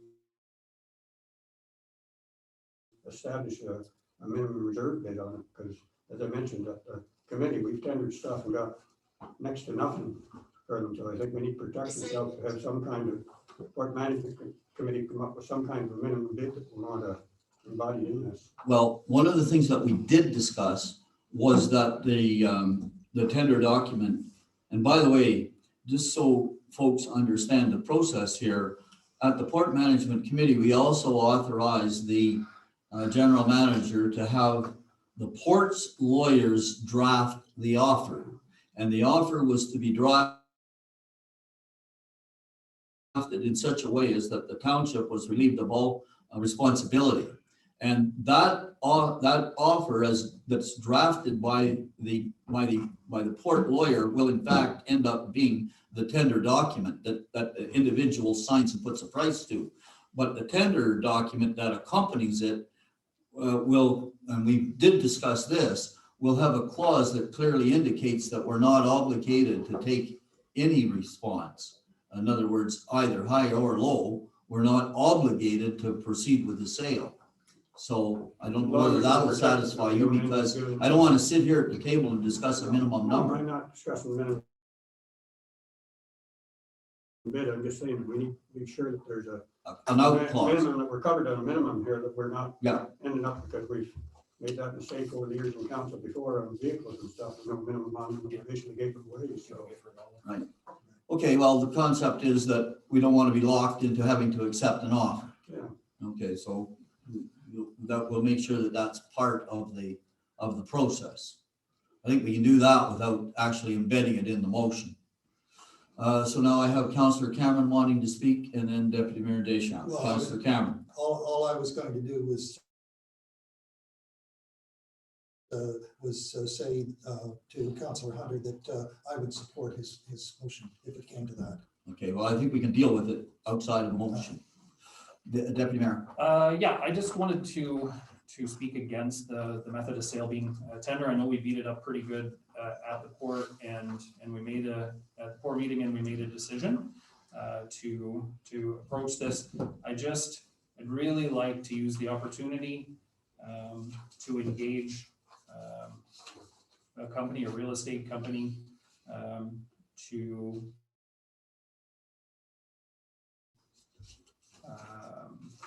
help us with our disposal of surplus lands. Yes, and that concept was put forward at the Port Management Committee, but it didn't seem to gain any traction there. But I know the concept that you're talking about, but again, that was sort of talked about and then it didn't gain any traction and fell off the table. Well, I'm raising that concern again. I still think that this is not the way. Much like what Councillor Hunter said, we have in the past used public tender and almost given things away, and a minimum bid will protect us. But I also think that still the same argument that it's the opportunity to engage a real estate company that we could use further for other disposal of surplus land. Okay, well, so here's the position that we're in. I have a motion on the floor here. And in order to accommodate that request, I would either need an amendment to this motion or a secondary motion that would bring forward a discussion to engage a competent real estate agent to assist in the sale of this land using our document, using our tender document. So I have two choices, and I prefer to deal with them as two separate motions because I'll leave it up to you at the table. You can either put forward an amendment to this motion that would start and that council engage the services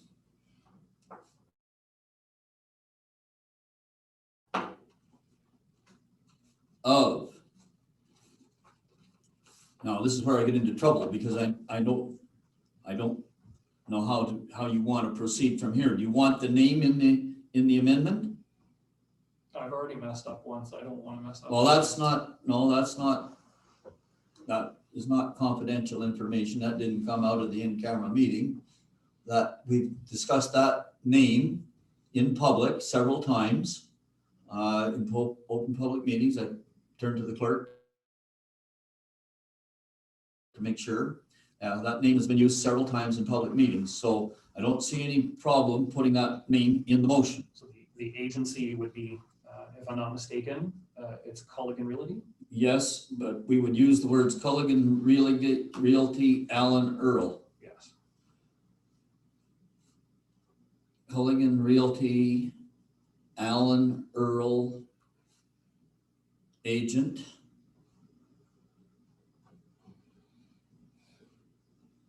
And that council engage the services of Culligan Realty, Alan Earl, agent to conduct the sale process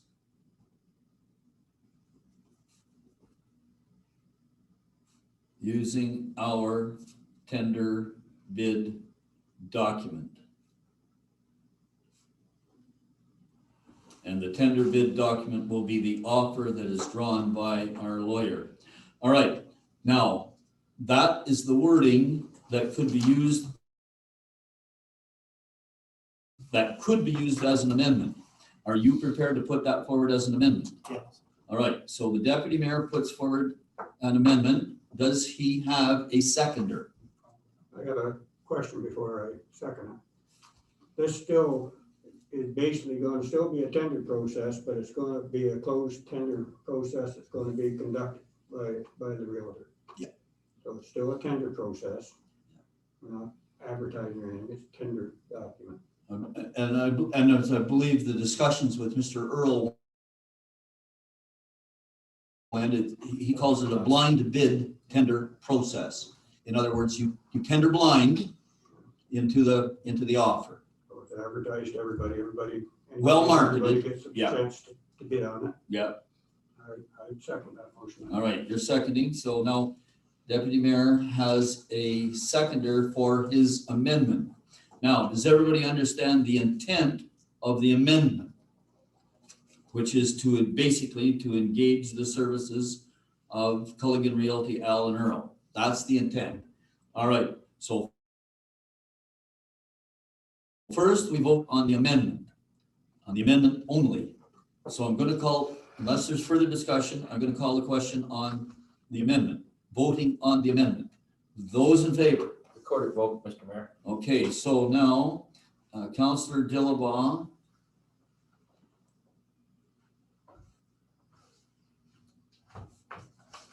wants a recorded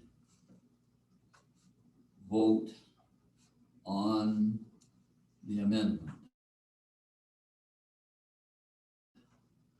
Okay, I'm going to call the vote on the amendment. Just give me 1 second, please. Yay, nay. Councillor Cameron, how do you vote? That would be yay.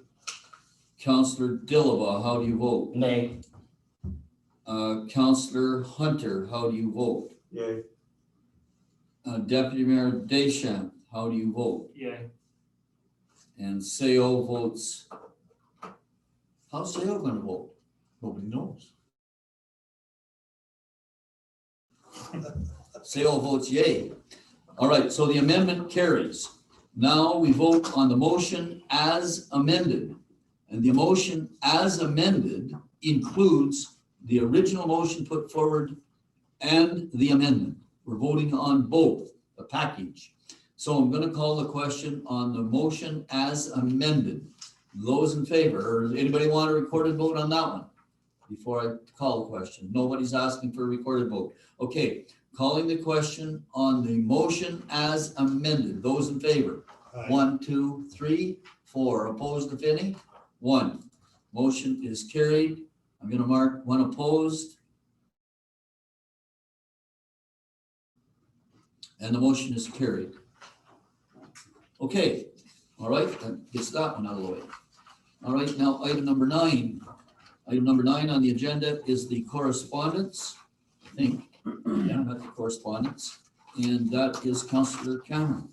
Yes, thank you. Excuse me. It's moved by myself and seconded by Deputy Mayor Deschamps that Municipal Council receives the correspondence listing for the following dates as previously circulated.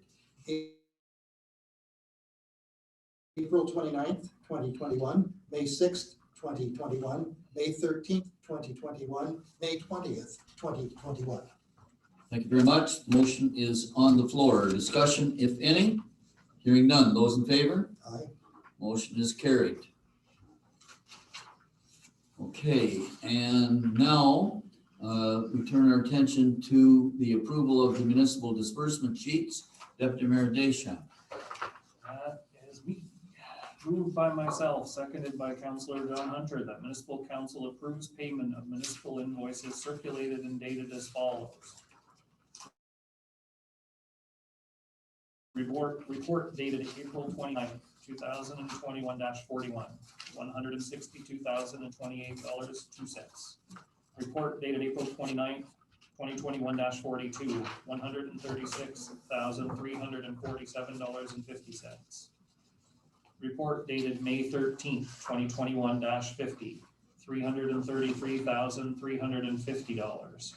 Report dated May 14th, 2021-51, $66,833.02.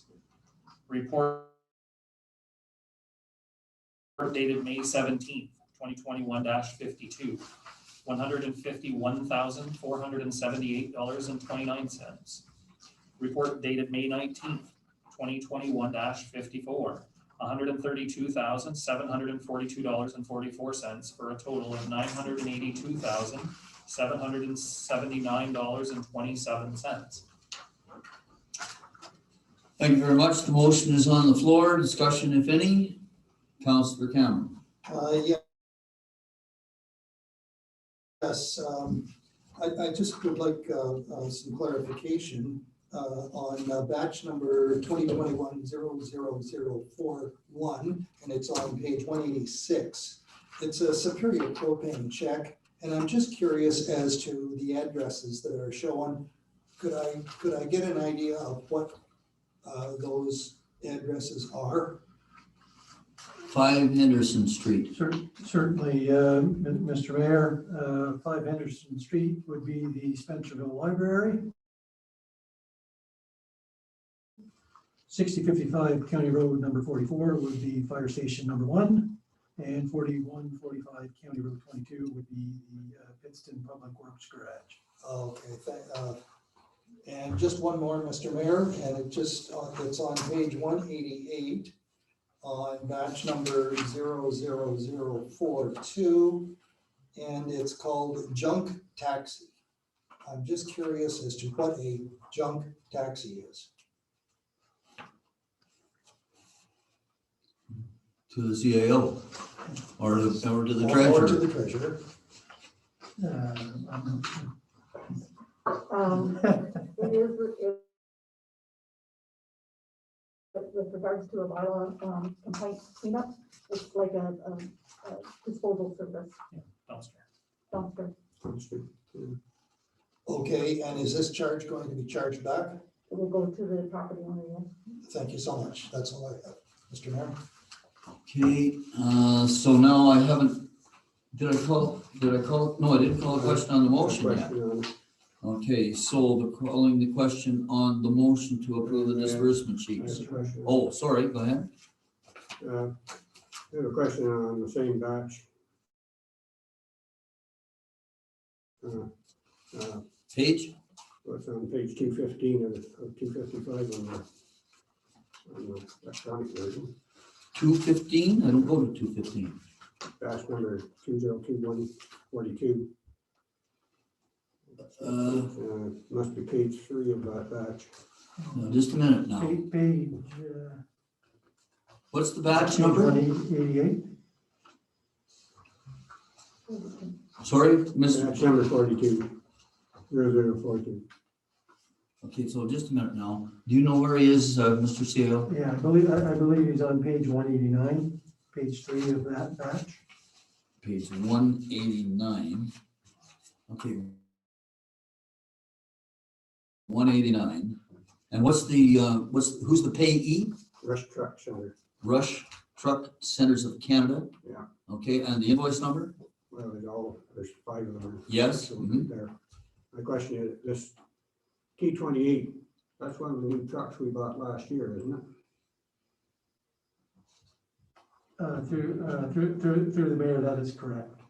So that would be a truck that should still be under warranty, and I see we've paid for an automatic greaser and an automatic grease refill. I can see that, an automatic grease rebuild on it. 3,400, 600, almost 700, and another 300. So you're at over $4,000, four grand and a little bit. No, the first item is actually a credit. Oh, the first item is a credit. Oh, I missed the dot. So it is. Yeah. So why would we be getting a credit on that? Probably under warranty. I think it's shown somewhere else in the. Must be showed someplace. We paid for it. Yeah. And it would have been under warranty, so they gave the credit back to. Oh, okay. Then I just wondered because we seem to get taking an awful lot of trucks to rush to get done. Like we got MTO inspection for truck 6, and I know truck 6 is when I was older was $7,000 almost for an inspection. I don't have nothing against Rush Truck Center, but they're the highest hourly rated place around for taking. We got a couple of other garages within the township that we've been using for certification that their hourly rates and door rate are a lot less than what Rush is. But once they're out of warranty, I don't think we have any obligation to most of our garages, melons and service, and then can do inspections on our trucks. I don't think we need to be They're all certified. Driving to Kempville, Westland, when we got service stations 10 minutes away from the garage. Okay, so the chair is going to take the easy way around that and turn that issue over to the chair of the Public Works Committee. And Mr. Chair of the Public Works Committee, will you make sure that that's on your next agenda, please? That's a good one. Yes. Mr. Mayor. I will do that, Mr. Mayor. And any other issues before I call the question on the disbursement sheet? Okay, now. Let me find myself before I get lost. So here's the motion to approve the disbursement sheet. About to call the question. Those in favor? Aye. Motion is carried. Thank you. Okay, that's one. All right, now I'm at item number 11 on the agenda, which is the bylaws. And we have ABC, DP, 5 bylaws before us tonight. And the first is the site plan control agreement with Birchall. Councillor Hunter. Move myself, seconded by Deputy Mayor Deschamps, move the grantee to introduce a bylaw to authorize the execution of a site plan. So, Kevin Birchall, initial constitute first and second reading thereof. Discussion of any? Hearing none. Those in favor?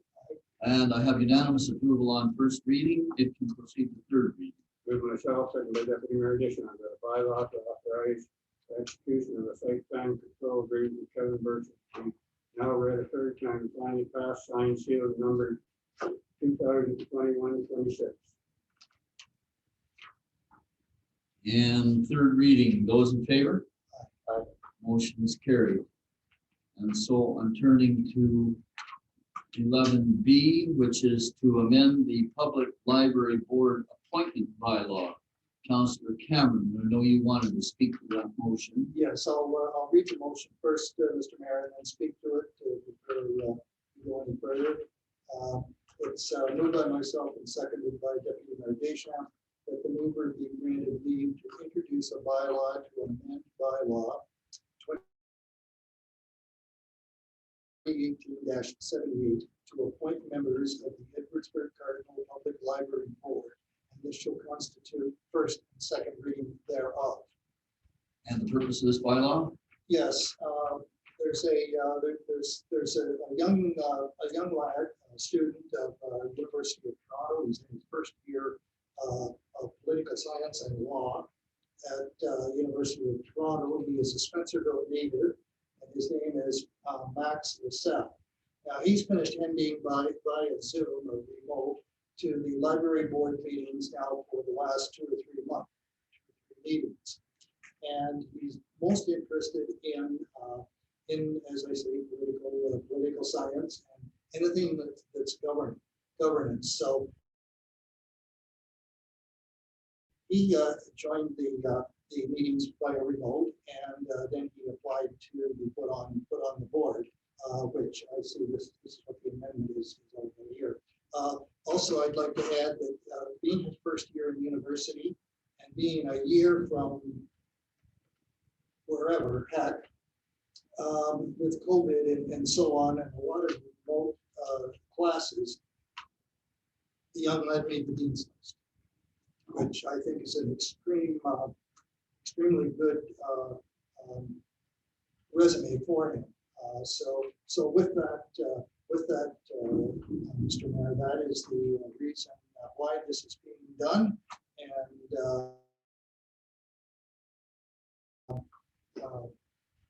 you can now call the question. Thank you very much. And so to the clerk, will this bylaw will appoint the gentleman to the board. Will he be able to vote by Zoom? Yes. He will? Yes. Okay, but I thought that change in our procedural bylaw only lasted until July the 31st. So through the chair, the Public Library Board makes their own policies in regards to electronic participation in voting. They're outside the scope in the realm of this procedural bylaw. Okay, fair enough. And just to follow that from the clerk, when COVID first hit and the remote situation came up, that was all. Okay, all right, calling the question on the original bylaw, first and second reading. Question on first and second reading, those in favor? Aye. Okay, I have unanimous approval, it can proceed to third reading. Yes, thank you again, Mr. Mayor, moved by myself, and seconded by Councilor Hunter, that a bylaw to amend bylaw 2018-78 to appoint members of the Edwardsburg Cardinal Public Library Board be now read a third time and finally passed, signed, sealed, and numbered 2021-27. Thank you very much. Calling the question on third reading, those in favor? Aye. Motion is carried. And proceeding now then to item number 11C, the Transport Canada termination agreement of our operating agreement. And I have Councillor Hunter. Glad to read this one. I didn't think I lived long enough to ever be able to read this, but I'm pleased to read it. Move myself, second by Deputy Mayor Dishon. That the mover be granted leave to introduce a bylaw to authorize the mayor, clerk, and court general manager to execute a termination agreement of the operating agreement with Her Majesty the Queen and the Right of Canada, represented by the Minister of Transportation. And this shall constitute first and second reading thereof. Thank you very much. And you're right, I didn't think I'd live long enough either.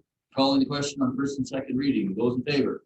Aye. Yes. I have unanimous approval of first and second reading. We can proceed to third reading. Moved by myself, second by Deputy Mayor Dishon, that a bylaw to authorize the mayor, clerk, and court to execute a termination agreement of the operating agreement with Her Majesty the Queen and the Right of Canada be now read a third time and finally passed, signed, sealed, and numbered 2021-28. There we have it. And those in favor of third reading? Aye. Motion is carried. Now, for the Cardinal, definitely we need support. Stop and borrow. Oh, we haven't signed yet, but you're right. It's coming. All right, 11D, the port lease agreement. It's an assignment of a port lease with Windsor Salt Limited. Councillor Dillabaugh. Thank you, Mr. Mayor. Moved by myself, second by Councilor Cameron, that the move would be granted leave to introduce the bylaw to authorize the mayor and the port general manager to execute the assignment of the lease agreement for the Port of Johnstown, the Windsor Salt Limited, and KNS Windsor Salt Limited. This shall constitute the first and second reading thereof. Okay, first and second reading. Those in favor? Aye. Motion is carried unanimously. You can proceed to third reading. Moved by myself and second by Councilor Cameron, that the bylaw to authorize the mayor, clerk, port general manager to execute the assignment of the lease agreement for the Port of Johnstown with the Windsor Salt Limited and the KNS Windsor Salt Limited be now read the third time and finally passed, signed, sealed, number 2021-29.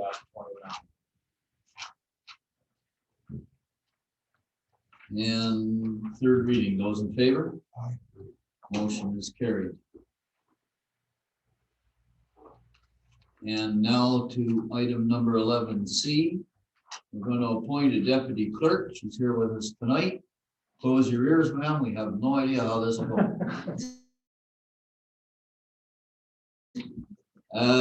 Deputy Mayor Deschamps. First is button. Well, there it is. I'm already got it prepared. Moved by myself, seconded by Councillor John Hunter, that the mover be granted leave to introduce a bylaw to appoint a deputy clerk, Candace Newcomb, for the township of Edwardsburg Cardinal, and this shall constitute first and second reading thereof. Thank you very much. Those in favor of first and second reading?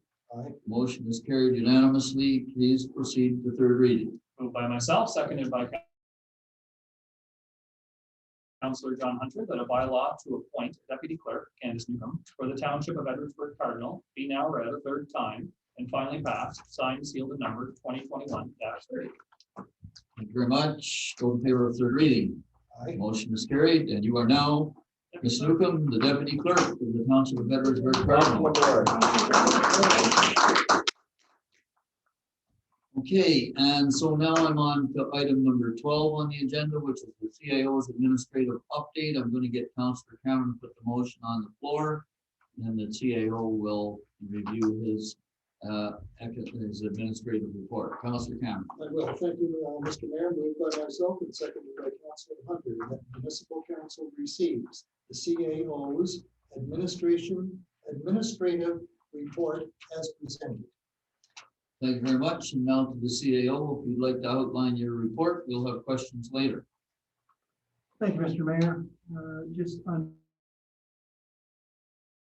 under page 1 of the report with respect to senior management team, been working on the citizen request portal and making some improvements to the internal controls for tracking of service requests and work orders.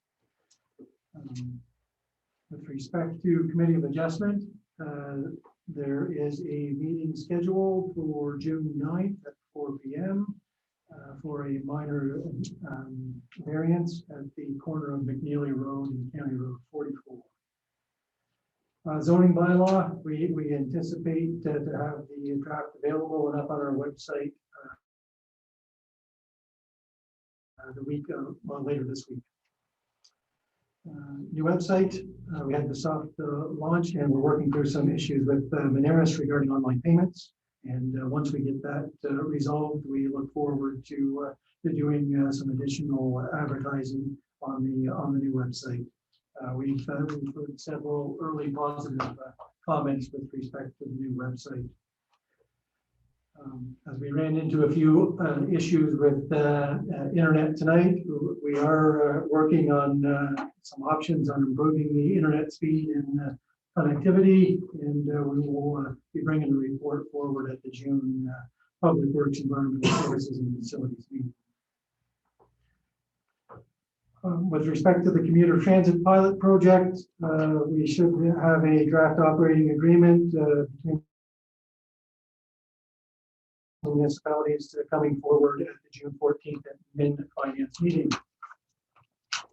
Page 2, at that same meeting, we expect to have a draft proposal in support of new OCP detachment board model, which would include 3 boards: the North Grenville Board, Prescott Board, and Township of Augusta, Maryville, Wolford, and Edwardsburg Cardinal.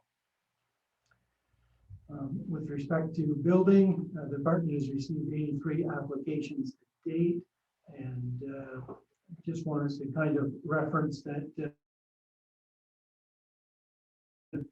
we had issued 77 building permits by August of 2020. So activity is increased and there is a high demand.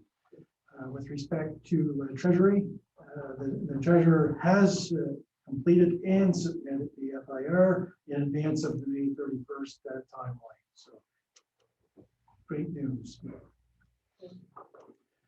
With respect to page 3 with facilities and recreation, swimming lessons.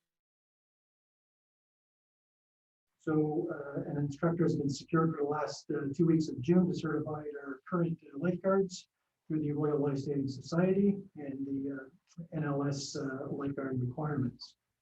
So we should be good for swimming lessons starting up at our regular summer program time. Good news. Yes. Also, summer day camp should be ready to operate this season as well.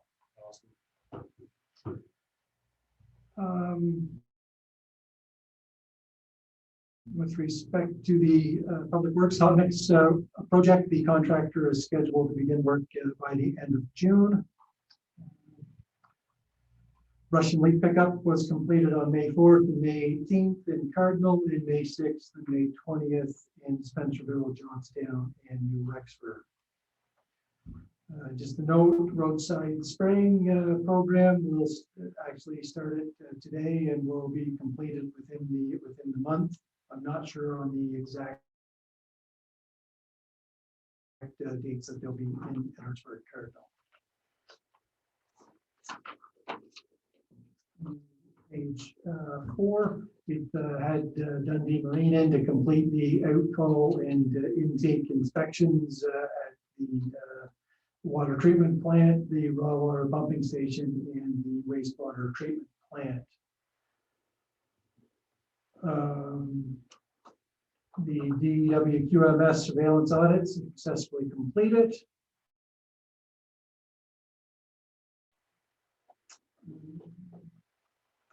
under Municipal Drainage Office Consultants presented tonight the preliminary update for council.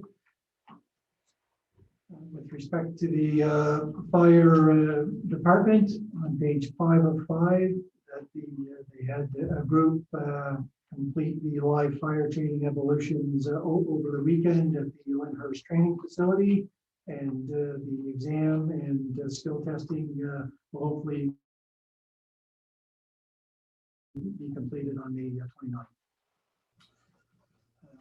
And I guess just with respect to emergency management, I think that the social media campaign completed during the week of May 2nd to May 8th was well received, and I thank council for their participation in that campaign.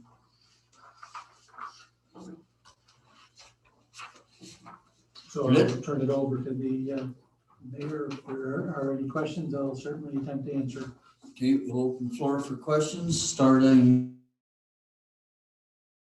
with Councillor Dillaw. I guess I have a couple, Mr. Mayor. You're saying we're having problems with our under our new website, online payments. Can you kind of elaborate on that to the CEO or treasurer? I will maybe defer to the treasurer to Thank you. to respond to that. Certainly, when, before the launch, we had actually tested the API token for online payments, and when we launched, for some reason it didn't go into production, and we're having difficulties connecting with somebody in Monaris to make that happen.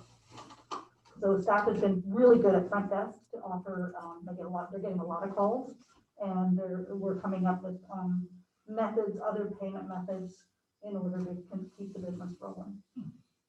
Good, thank you guys for taking care of that.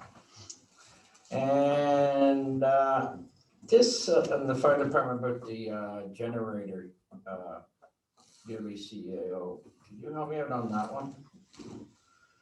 Parts came in for the generator. Was it down? Our generator? And station, is this a Spencerville station? This is a Spencerville station, and I believe there was a small leak that required some parts, but it, from my understanding, that it would function in a power outage. Oh, okay, good. Thank you. That's all my concern. Thank you. Councillor Cameron. Yes, just a request regarding the new website. That it would be very handy if where the website referred to, say, a bylaw like consult the fencing bylaw. If we put the bylaw number in, it would, I think, make things quite easier for not only council but for the public that's looking at it as well. Then they have something concrete to discuss. So do the bylaw numbers not show? No, well, they may now, but when I first looked at the website, there was one that I think it was the bylaw, bylaw, and it just said consult the bylaw instead of having a number along with it. Deputy Mayor? Did you want to go ahead? See you? We'll just we'll follow up on that one. Thank you. Sorry. Through the chair, whenever we were working for accessibility reasons as well as to ensure that we keep the new website as up to date as possible, we were recommended by eSolutions as well as by other municipalities that have went through eSolutions process to only refer to the name of the bylaw or the type of bylaw rather than a specific number, because we have all them within our bylaw repository. So that way, if the bylaw number is changed, when somebody forgets to change and update that specific part of that specific child page or sub-child page, it can keep going down the line, that we don't miss that and it becomes irrelevant. Well, that's a vacuous argument. The point is that if we're talking about the maintenance and occupant, or not, I mean, if we're talking about the abandoned and vacant buildings bylaw, it does have a number. And through the chair, they are outlined within our bylaw repository. I don't know, I don't understand what that means. So we have a full listing, a whole page dedicated where people can search keywords departments, and it will pull up the bylaw that you're looking for. Yeah, I'm here now. It's very But it simple. does, but when you find it, it doesn't have a number. It does. Oh, it does. It does number it as bylaws, and they are attached as well. Clean yard bylaw, yeah, 2014-05. It's right there when you hit it. It's good. Okay, I just was looking at a simple solution. So going on here, Deputy Mayor? Mine are really simple. One, I just wanted to, I gave Mr. Spencer an earful, I think, at the last meeting, and I am think that it's fantastic news that we've been able to secure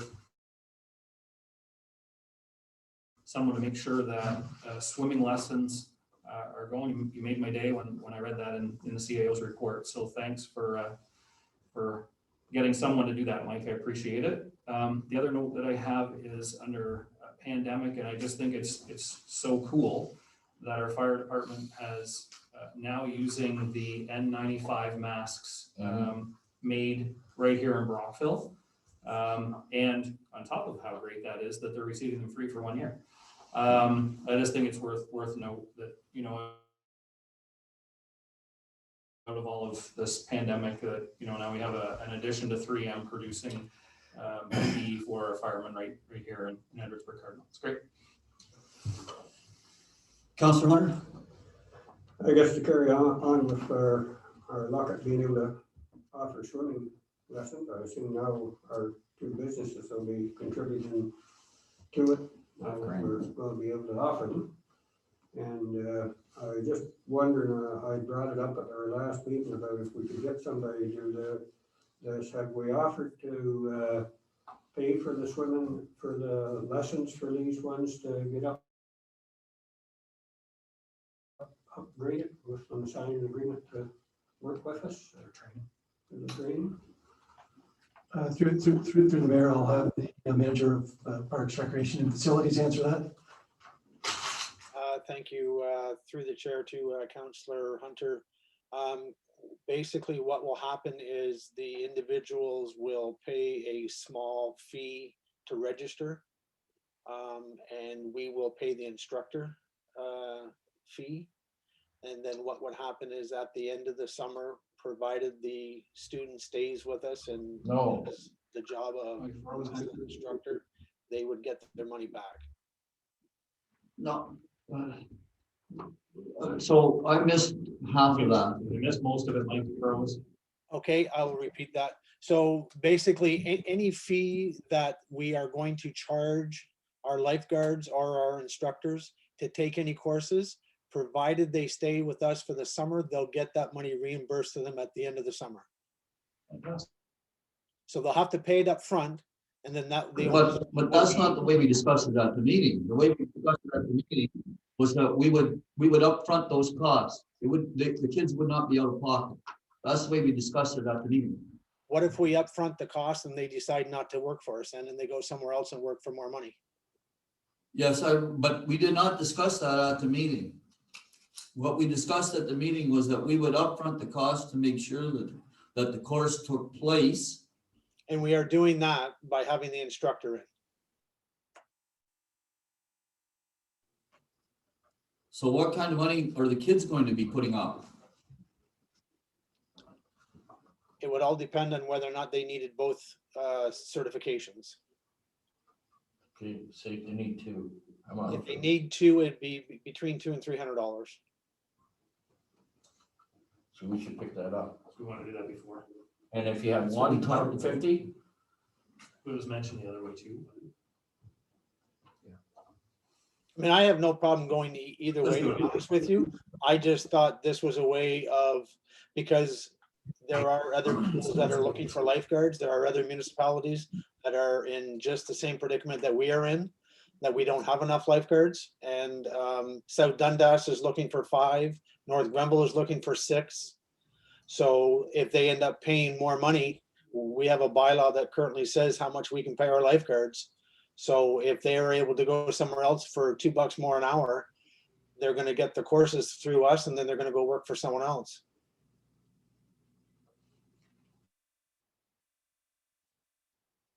That's the potential.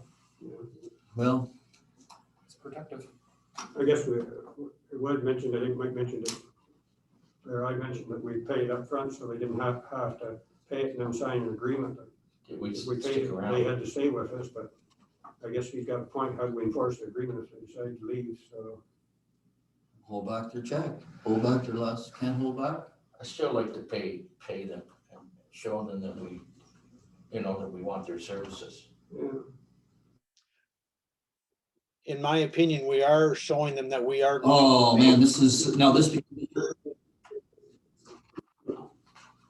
I missed Okay, it. this issue is beyond the CAO's administrative update. I'm getting off topic here, so I gotta get back on topic to your report. Certainly. And the deputy mayor has raised the point. I think that point has to be dealt with. I'll leave it as a hanging chad. Councillor Hunter, you're next up to questions for the CAO's report. Well, I don't think it's in, I didn't see an update in the report, but I mentioned to it here earlier, they're working continuously having trouble with our garbage pickup truck being broke down here, and I think there's something we're gonna have to deal with some way or another. We can't, seems to be every holiday weekend, the truck, this time I know viewed the truck actually being broke down and being towed away, but it seems it happens more and often. It's pretty near once a month now or more that where our residents aren't getting their garbage picked up. They're have to go and bring it in or put it back out or not know whether it's coming and stuff. So does the CAO want to address that? Through the mayor, we will certainly be working with the contractor to, express our concerns with the, what seems to be somewhat unreliable service over the last little while. So here's a question to the CAO. I know that when the breakdown affects my area, I get an email that says it's going to be delayed a day. Do I get that same email if it's someplace else in the township? In other words, do I know of all the breakdowns? So I'm not sure you would get an email. Do you mean a social media? I think I get a text message or something that tells me it's not going to be Friday this week, it'll be Saturday. Yeah, I did too. You send that to us. You sent it in. Yeah, you send it out. I just want to know who gets it. Well, I think it was an email to us. so We got an email to council. yeah, I would say when we're advised, I'm certainly advising council of. Oh, okay, all right. Yeah, of the change. Sorry, Yeah. I interpreted that as the truck breakdown and it's sending out emails to individual residents, right? No. Okay. Okay, I got you. Okay, so, My fault. yeah, I mean, I've only recalled two this calendar year, but there has been two. So, yes, and there was an issue yesterday. Oh, okay, so I don't know about that. It was at the end of the day, and we did not receive that information from the contractor. Actually, it was received by Councillor Hunter, had emailed me, so we got the message up on the. So you found it, okay, all right. I have a problem with, as you said, with getting beyond reliable. Yeah. Service with, plus the fact that if their truck breaks down, they should be putting something up on Facebook and stuff. So people can look at it. Shouldn't be up to the town, to our staff here every time to try and find out, oh, well, the truck's broken down, we gotta get something up. Company should be putting something up on their notifying people. Okay, so let's find out from the clerk, does the company have a way of putting a message up on our No, but they should just put it up social on media? general Facebook. Yeah, through the chair, we don't grant outside third-party companies administrator access to our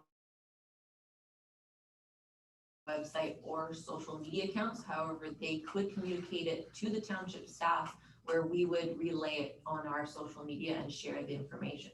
Okay, now the next question is, going back to Councillor Hunter's comment, does the company itself have a Facebook page where they post it? Through the chair, I have to double check.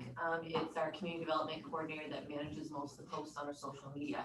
I believe Waste Connections has some type of social media presence, but I'm not sure how active they are. Okay, so this becomes a question then for staff Well, I to think deal with the to- contractor. To talk with them, but anybody can go on Facebook. It could be any, you don't have to have a company Facebook account. They've got managers and stuff that have Facebook, can go on Facebook and put it on. We see it where all our residents, as soon as they pick it up someplace. But I don't see it. I mean, unless I go to the company's Facebook page, I don't know that they put something on Facebook, do I? I don't think I do. You're not a friend with them. I have to be a friend with them, or they have to be a friend with me. Do they not? I mean, how does this work? So. I'm looking at you. I understand you are, Mr. Mayor, and I am not, I'll be the first to admit it, that I'm not up to speed on that particular end of it. But what I can say is that we have some follow-up to do with Waste Connections with respect to a number of items. Okay, so I think we'll leave that. They don't have to be a friend. All they gotta do is pay $2.50 for an ad, snap an ad up on. Oh, well. Saying that they're not. You're over my pay grade already.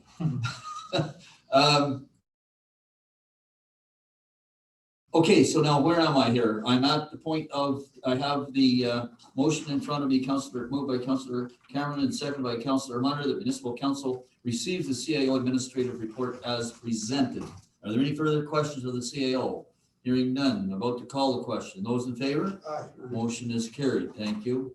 So that's the CAO's report. Put it over there. Now, where am I? I'm at item number 13 on the agenda, which is council inquiries and notices of motion. Now, do I have any council inquiries or notices of motion? All right, Councillor Dilba. You're up. Thank you, Mr. Mayor. To the facility manager or CEO. How come the rest of our docks aren't in at Cardinal? Or when do we expect them to be in? So through the mayor, I'll have the facilities manager speak to that. Mr. Spencer. Yes, thank you, Mr. Chair. Through the chair to Councillor Dillabaugh. Currently, right now, the water levels are too low to put those ones in. So Sorry, we didn't hear you. the current water levels will not permit us to put them in right now without doing any damage to them. Can you not set them further offshore? Not currently, no. We don't have enough walkway. We don't have enough catwalk or walkway to it to do that. Even that floating dock that we have from South Nation? That is correct, yes. We monitor it every week. And right now, It's the water level, catwalk. water level has not gone up in the last 6 days.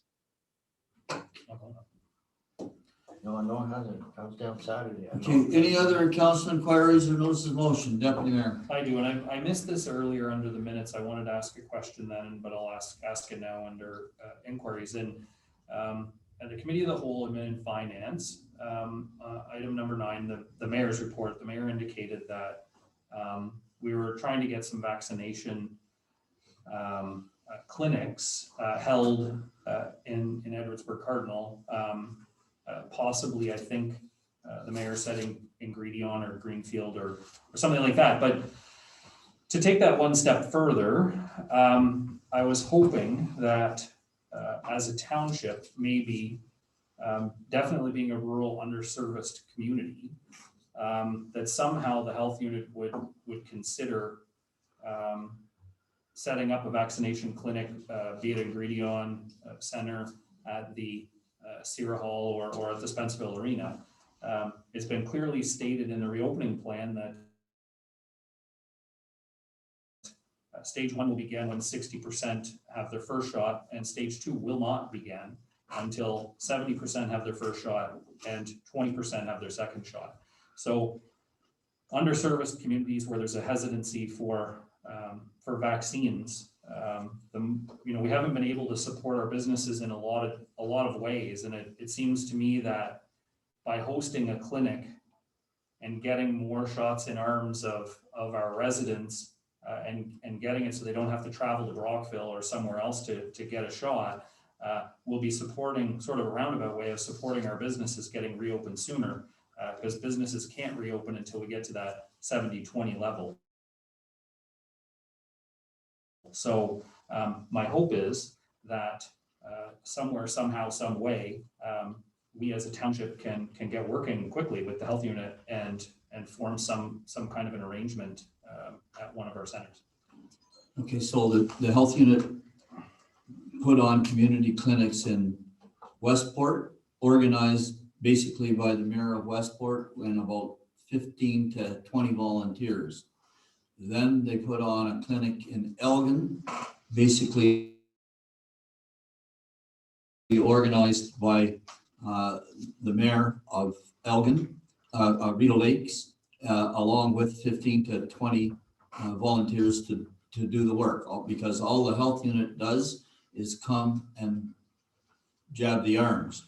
Everybody else has to be responsible for providing the crowd control, the reception, the verification of the appointments, et cetera, et cetera, et cetera. It takes about between 15 and 18 people to run the community clinic. Both Ingredient and Giant Tiger Distribution Center had offered to run those clinics. They would run them completely. The health unit showed no interest. I pursued it on 3 different occasions with the medical officer of health. She wasn't interested, but yet at the same time, she held a clinic in Prescott, which was organized by Prescott. Now, again, I don't know who took the lead there or how many volunteers was required, but they used the old arena, the Leo, as their site, and then they supplied all the volunteers and all the furniture and equipment that was required. Now, as far as that happening in Edwardsburg Cardinal, it's a possibility, but I can't find a group that I can turn to say, can you do this? Can you work with the health unit to put a community clinic together? And I've gone back now to both Ingredient and Giant Tiger, and they've said, Pat, we offered it 3 times. We went for 3 weeks. We've talked directly to the health unit ourselves, but they show no interest. And we've gone on and we've directed our employees to make their own appointments through the provincial website or the health unit website and get their own appointments no matter where they have to go to get them. So we're not, since our employees will no longer be involved, we're not interested in doing the work. So, which makes sense to me. I mean, they were interested in doing the work when there was a possibility that their employees could get, or half of their employees, or 10% or 20% of their employees could get appointments at those clinics. So at this point, I've told the medical officer of health that I don't have resources available to mount a clinic in our township. Now, if I was going to spend the time to try to organize a group of volunteers, possibly that could happen. But to be honest with you, between the work that I have with council and the work that I have with the counties, I don't have time for that. But if somebody else does, I know that she indicates as late as 2 Fridays ago that there would be additional community clinics. Now, you were there, am I right? There would be additional community clinics, but she's not prepared to give the dates or the times or when they might happen. She's very vague about it. That is correct, Mr. Mayor. So that's why I didn't see a necessity to keep spinning the wheels. It just seems that they wanted to do, and we did do on every other Thursday, the testing center at the Sear Hall. And I was hopeful that maybe, because we are underserviced for sure in Edwardsburg Cardinal when it comes to doctors, that they might have a willingness to run the same. Well, they say they are. I mean, it's a question of, if we can organize it, if we can find somebody that will, to champion a clinic, a community clinic, organize the volunteers and work with the health unit will tell you what you need. I mean, you need at least 15 people. And I basically understand the process, having talked to Robin Jones, because I had to understand the process that Westport had to go through in order to explain it to Ingredient and Giant Tiger. So I basically explained to them the process that they would be responsible for. And both of them indicated they would do that, but the medical officer of health would not, let me put it this way, was not keen to accept the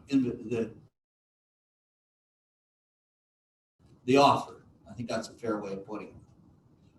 So I'm at wit's end, because if she's not going to accept the offer from them, I mean, we can offer the Ingredient Center, the ice is out now, and we could offer the Spencerville Arena. Those are large areas where we can put lots of distance, and there is a fair amount of parking.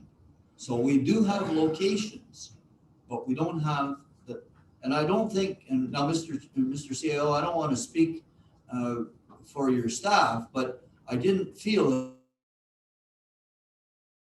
that it was a staff function, if you know what I mean. I mean, staff has their daily duties to perform. I don't think that it's fair to ask staff to be responsible for organizing a community clinic. On the other hand, if there's an uprising from staff to volunteer to do such a thing, far be it from me to dissuade you. Mr. Mayor, I don't expect that there would be a large uprising, but if it's the will of council to try to see if we can get some type of clinic, we can try to do a little bit of preliminary work to see about the potential for some volunteers. Okay, so let's turn to Councillor Hunter. Well, if it's a matter of getting 15 volunteers, if I can get the township to say that they're going to give us, I assume likely the Ingredient Center, because I think we've got to have Wi-Fi connection for them there. Because I noticed they're on the. That's first requirement, high-speed internet. I'd like to do it in Spencerville because I think it's the center of the township, but I don't think the way things go here, I don't think we've got the connection that's working. And maybe Mr. Spencer probably can tell me, is there Wi-Fi connection at the Ingredient Center good enough to operate a clinic? Has to be high-speed internet. Yes, your We have high-speed. internet at the Ingredient Arena will not be an issue. Okay, so Ingredient Centers. Now, just so you know, the very first thing that the health unit does is they send their IT people to check on that basic requirement. I'm going to make a proposal here. See, I'm the master of the Masonic Lodge here. I know I can get 15 or 20 volunteers by going on our Eastern Ontario website, Connect Information. I'm sure I can get the volunteers, and I'm sure there's other people around the community that would come and volunteer at it. But the big thing is getting set up. If our recreation staff, I don't know how they're opening the pools, but I know we got a full contingency of staff on, and the Ingredient Center is generally running. If the township,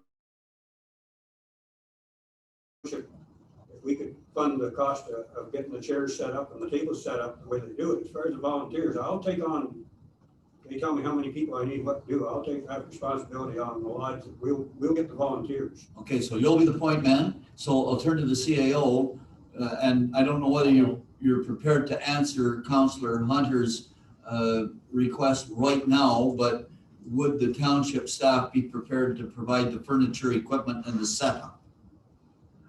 I would anticipate that we would be. Okay, so knowing those two things, then I feel quite comfortable on the meeting. We will have another meeting with the medical officer of health on this Friday, but before that, I will contact her and say that we have now identified a contact and a group that will sponsor a a community clinic in Carter. Okay, and I'll use you as the contact person, and you will work with the CAO from that point. We Now, have you- a system because we Yeah. run blood clinics all the time. Okay. So we have no trouble. Okay, We have point people that I can depend on to, okay, well, I think that works well, and I think we'll see whether she accepts that yeah. offer then. Okay, I'll flesh the offer out. At least she knows we're not new to Yeah. running clinics. We run blood clinics all the time, so. Okay. Are there any other notices of motion or council inquiries? I have one, Mr. Mayor. Effective August 16th, this is for staff and our committee. If I'm the only one holding back for an afternoon meeting, I will be available from August 16th on. For afternoon council meetings? For afternoon council meetings. If there's the will of the staff, don't laugh, Rebecca. Would that And- be for committee meetings as well? Would that be for committee meetings as well? Yep, any meetings. From Okay. August Any 16th. Monday meetings? Any Monday meetings, yep. Okay, and So are there that- any other, Councillor Cameron? Just to follow Councillor Hunter's information regarding, I will also volunteer for you. Be glad to. Okay, so there's two. Okay, so you got you're getting a group here. We have no trouble getting enough volunteers. Okay, are there any other councillor inquiries or notices of motion? Hearing none. Well, maybe one just was mentioned report there, but when are we expecting for them to start spreading the gravel for the township? Have they give us a date yet? I don't have a firm date, but I do believe it's within that first 2 weeks of June. Okay, so if there are no others, then I'm gonna go on to item number 14, the mayor's report. We still have a small closed session here. It's 9:15. So we'll put the motion on the table and then I'll just make a short report. Nice brief. Moved by myself, seconded by Councillor John Hunter, that municipal council receives the mayor's report as presented. Okay, there's the motion. So a very short report, just picking up on something the CAO reported, which is the police board submission. And I want to acknowledge North Grenville for taking the lead on this. We had a discussion the other day with Leeds County, and the Leeds County still hasn't had any meeting of their mayors at all, where we've had at least 5 meetings here in Grenville County. I think everybody understands that the proposal will be for 3 boards. Whether or not the minister will grant 3 boards or not, I don't know. But one positive development is that the minister has acquiesced and agreed to extending the deadline for the Grenville County submission to June the 28th. So that'll come before us to approve it, and then it'll go to the minister with all 5 councils having approved it. I just want to make note of the Aggregate Resources Master Plan Virtual Open House, which will be held on Monday, May the 31st at 6 p.m. It's a virtual open house with Meridian Planning, who are our planning consultants. When the United Counties of Leeds and Grenville gain the power to approve official plans, their own official plan plus all of the township official plans, and that power devolved down from the Ministry of Municipal Affairs and Housing to the county. The ministry required that we do 3 major studies. One was an Aggregate Resources Master Plan, which is now coming, we're about halfway through the process. And so this is one of the 3 plans that we were obligated to do. The other one is a very comprehensive population density statistic thing, and that will be proceeding, I think, probably in 2022. The next thing I just want to report, just as a matter of interest. I'm going to read it. There are only 2 certainties in life, death and taxes. Everyone is aware that a big chunk of the money that comes off their paycheck, and everyone knows You pay more than the sticker price when you're shopping once taxes are added. Have you ever wondered how much you actually pay in taxes each year? In Canada, we pay many different taxes to the federal, provincial, and local governments. Some of these taxes are visible, but many are hidden, which adds to the confusion about how much we actually pay. Not only do we pay income taxes, we also pay property taxes, payroll taxes such as the Canada Pension Plan, health taxes, sales taxes such as the GST, carbon taxes, taxes on gasoline, taxes on imported goods, sin taxes, and so on. Understanding your family's total tax burden is important to assess the value you receive from government services and income transfers. It's ultimately up to Canadians to decide if they receive good value for these services. In 2021, and this comes from the Fraser Institute, in 2021, we estimate the average Canadian family consisting of 2 or more people earning $124,000 a year will pay $48,757 in total taxes, or 39.1% of their income. In other words, if you paid all of your taxes for 2021 upfront, you'd give some level of government every dollar you earned before May 24, which is Tax Freedom Day in Canada for 2021. So that's an interesting statistic. Now, tomorrow, May the 25th, the Minister of, I gotta get this right, the Federal Minister of Innovation, Science, and Economic Development, the Honorable Marianne Monsef, will be making an announcement concerning universal grants from the Universal Broadband Fund. I think I may have reported this. So the Township of Edwardsburg Cardinal will be in receipt of one of those grants through Cogeco. Now, have I reported this? We talked with Cogeco several times, and one of the commitments that we made to Cogeco was that we would be willing, if necessary, to pay up to $36,000 for the project that they were going to nominate to one of the grant programs. And Michael Hennessy reports to me that the application that they've submitted has been received, but it was received under the ISED program from the Universal Broadband Fund, and there will be no requirement for payment from the township. And so someplace in the township will be receiving, as a result of this announcement that the minister will make tomorrow, some section of the township will be receiving high-speed internet. Now, I'm not at liberty to say what section of the township that's going to be. I don't want to presume, I don't want to get ahead of the minister's announcement tomorrow, which will be at 9 o'clock, but they've asked, because Edwardsburg Cardinal is going to be a recipient, they've asked me to say a few words. And so if you want a Zoom invitation to that meeting, I can arrange it.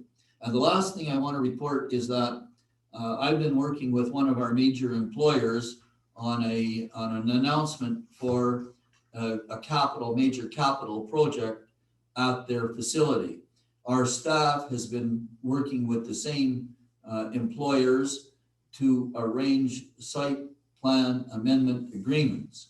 And it looks as though this will all come together at our June the 14th meeting. And at that time, one of our major employers, jointly with ourselves, will make a major announcement about a major capital project. So that puts you in a picture on those things. I'm going to call the question to receive the mayor's report as presented. Those in favor? Aye. Motion is carried. Thank you. And so now I'm moving on to the question period. Madam Clerk, are there any questions from the public Through the chair, I have not received any questions. However, we do have a member of the public that's on Zoom with us. We have a member of the public still with us? We do, yes. Okay, so to that member of the public, I show on my screen as Mary. So are there any questions from the gallery, Mary? Hearing none. So No, I'll it's move- not. None for me. None from you. Thank you very much. Appreciate your interest. I don't know how long you've been with us, Mary, because I can't watch the screen continuously, but thanks for your interest in attending this council meeting. It was a pleasure. Couldn't hear you all the time, but it was a pleasure. Item number 16 on the agenda is a closed. Sorry, I didn't get that. She had indicated it was a pleasure. Oh, okay. Thank you very much.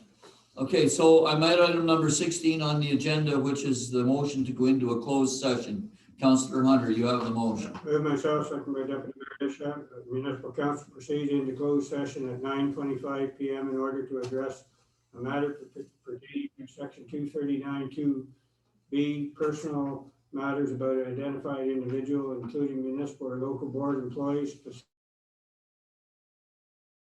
specifically public works, and minutes of closed session dated March 22nd, 2021 to May 10th, 2021. Okay, and so those in favor of going into the closed session? Motion is carried. And with your indulgence, members, I'd like to just keep moving here. I think the clerk will take us offline. Chair, we're just going to excuse the new deputy clerk since she's not familiar with what's happening with our closed session. Okay, Because it is a sensitive nature.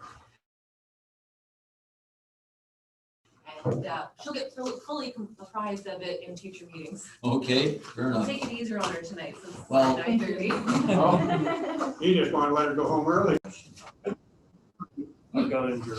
Move myself, second by Deputy Mayor Bishop, that the closed meeting does now adjourn and the open meeting of the municipal council does now resume at 10:06 PM. Okay, those in favor? Aye. Motion is carried and we're back in an open session of council. And so I'm going to do the reporting out from the closed session. And first thing coming out of the closed session, Councillor Dillabaugh will bring forward a motion to approve the minutes of two other closed sessions. Councillor Dillabaugh. Thank you, Mr. Mayor. Moved by myself, second by Councilor Cameron, that the municipality council receives and approves the closed session minutes dated March 22nd, 2021 and May 10th, 2021.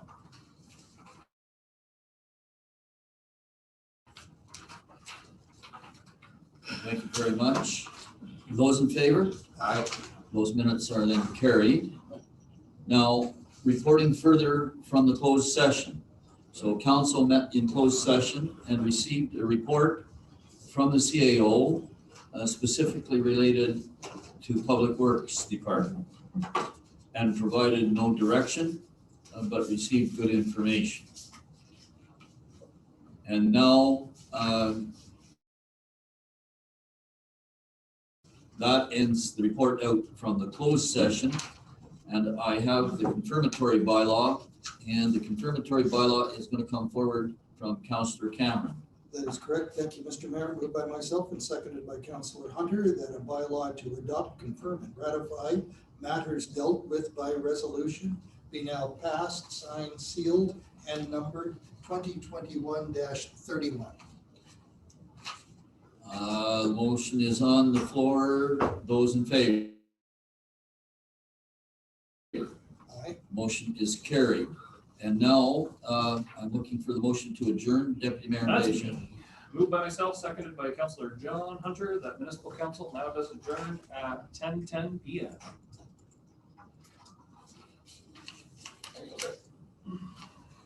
What time is it when it's 10 after 10?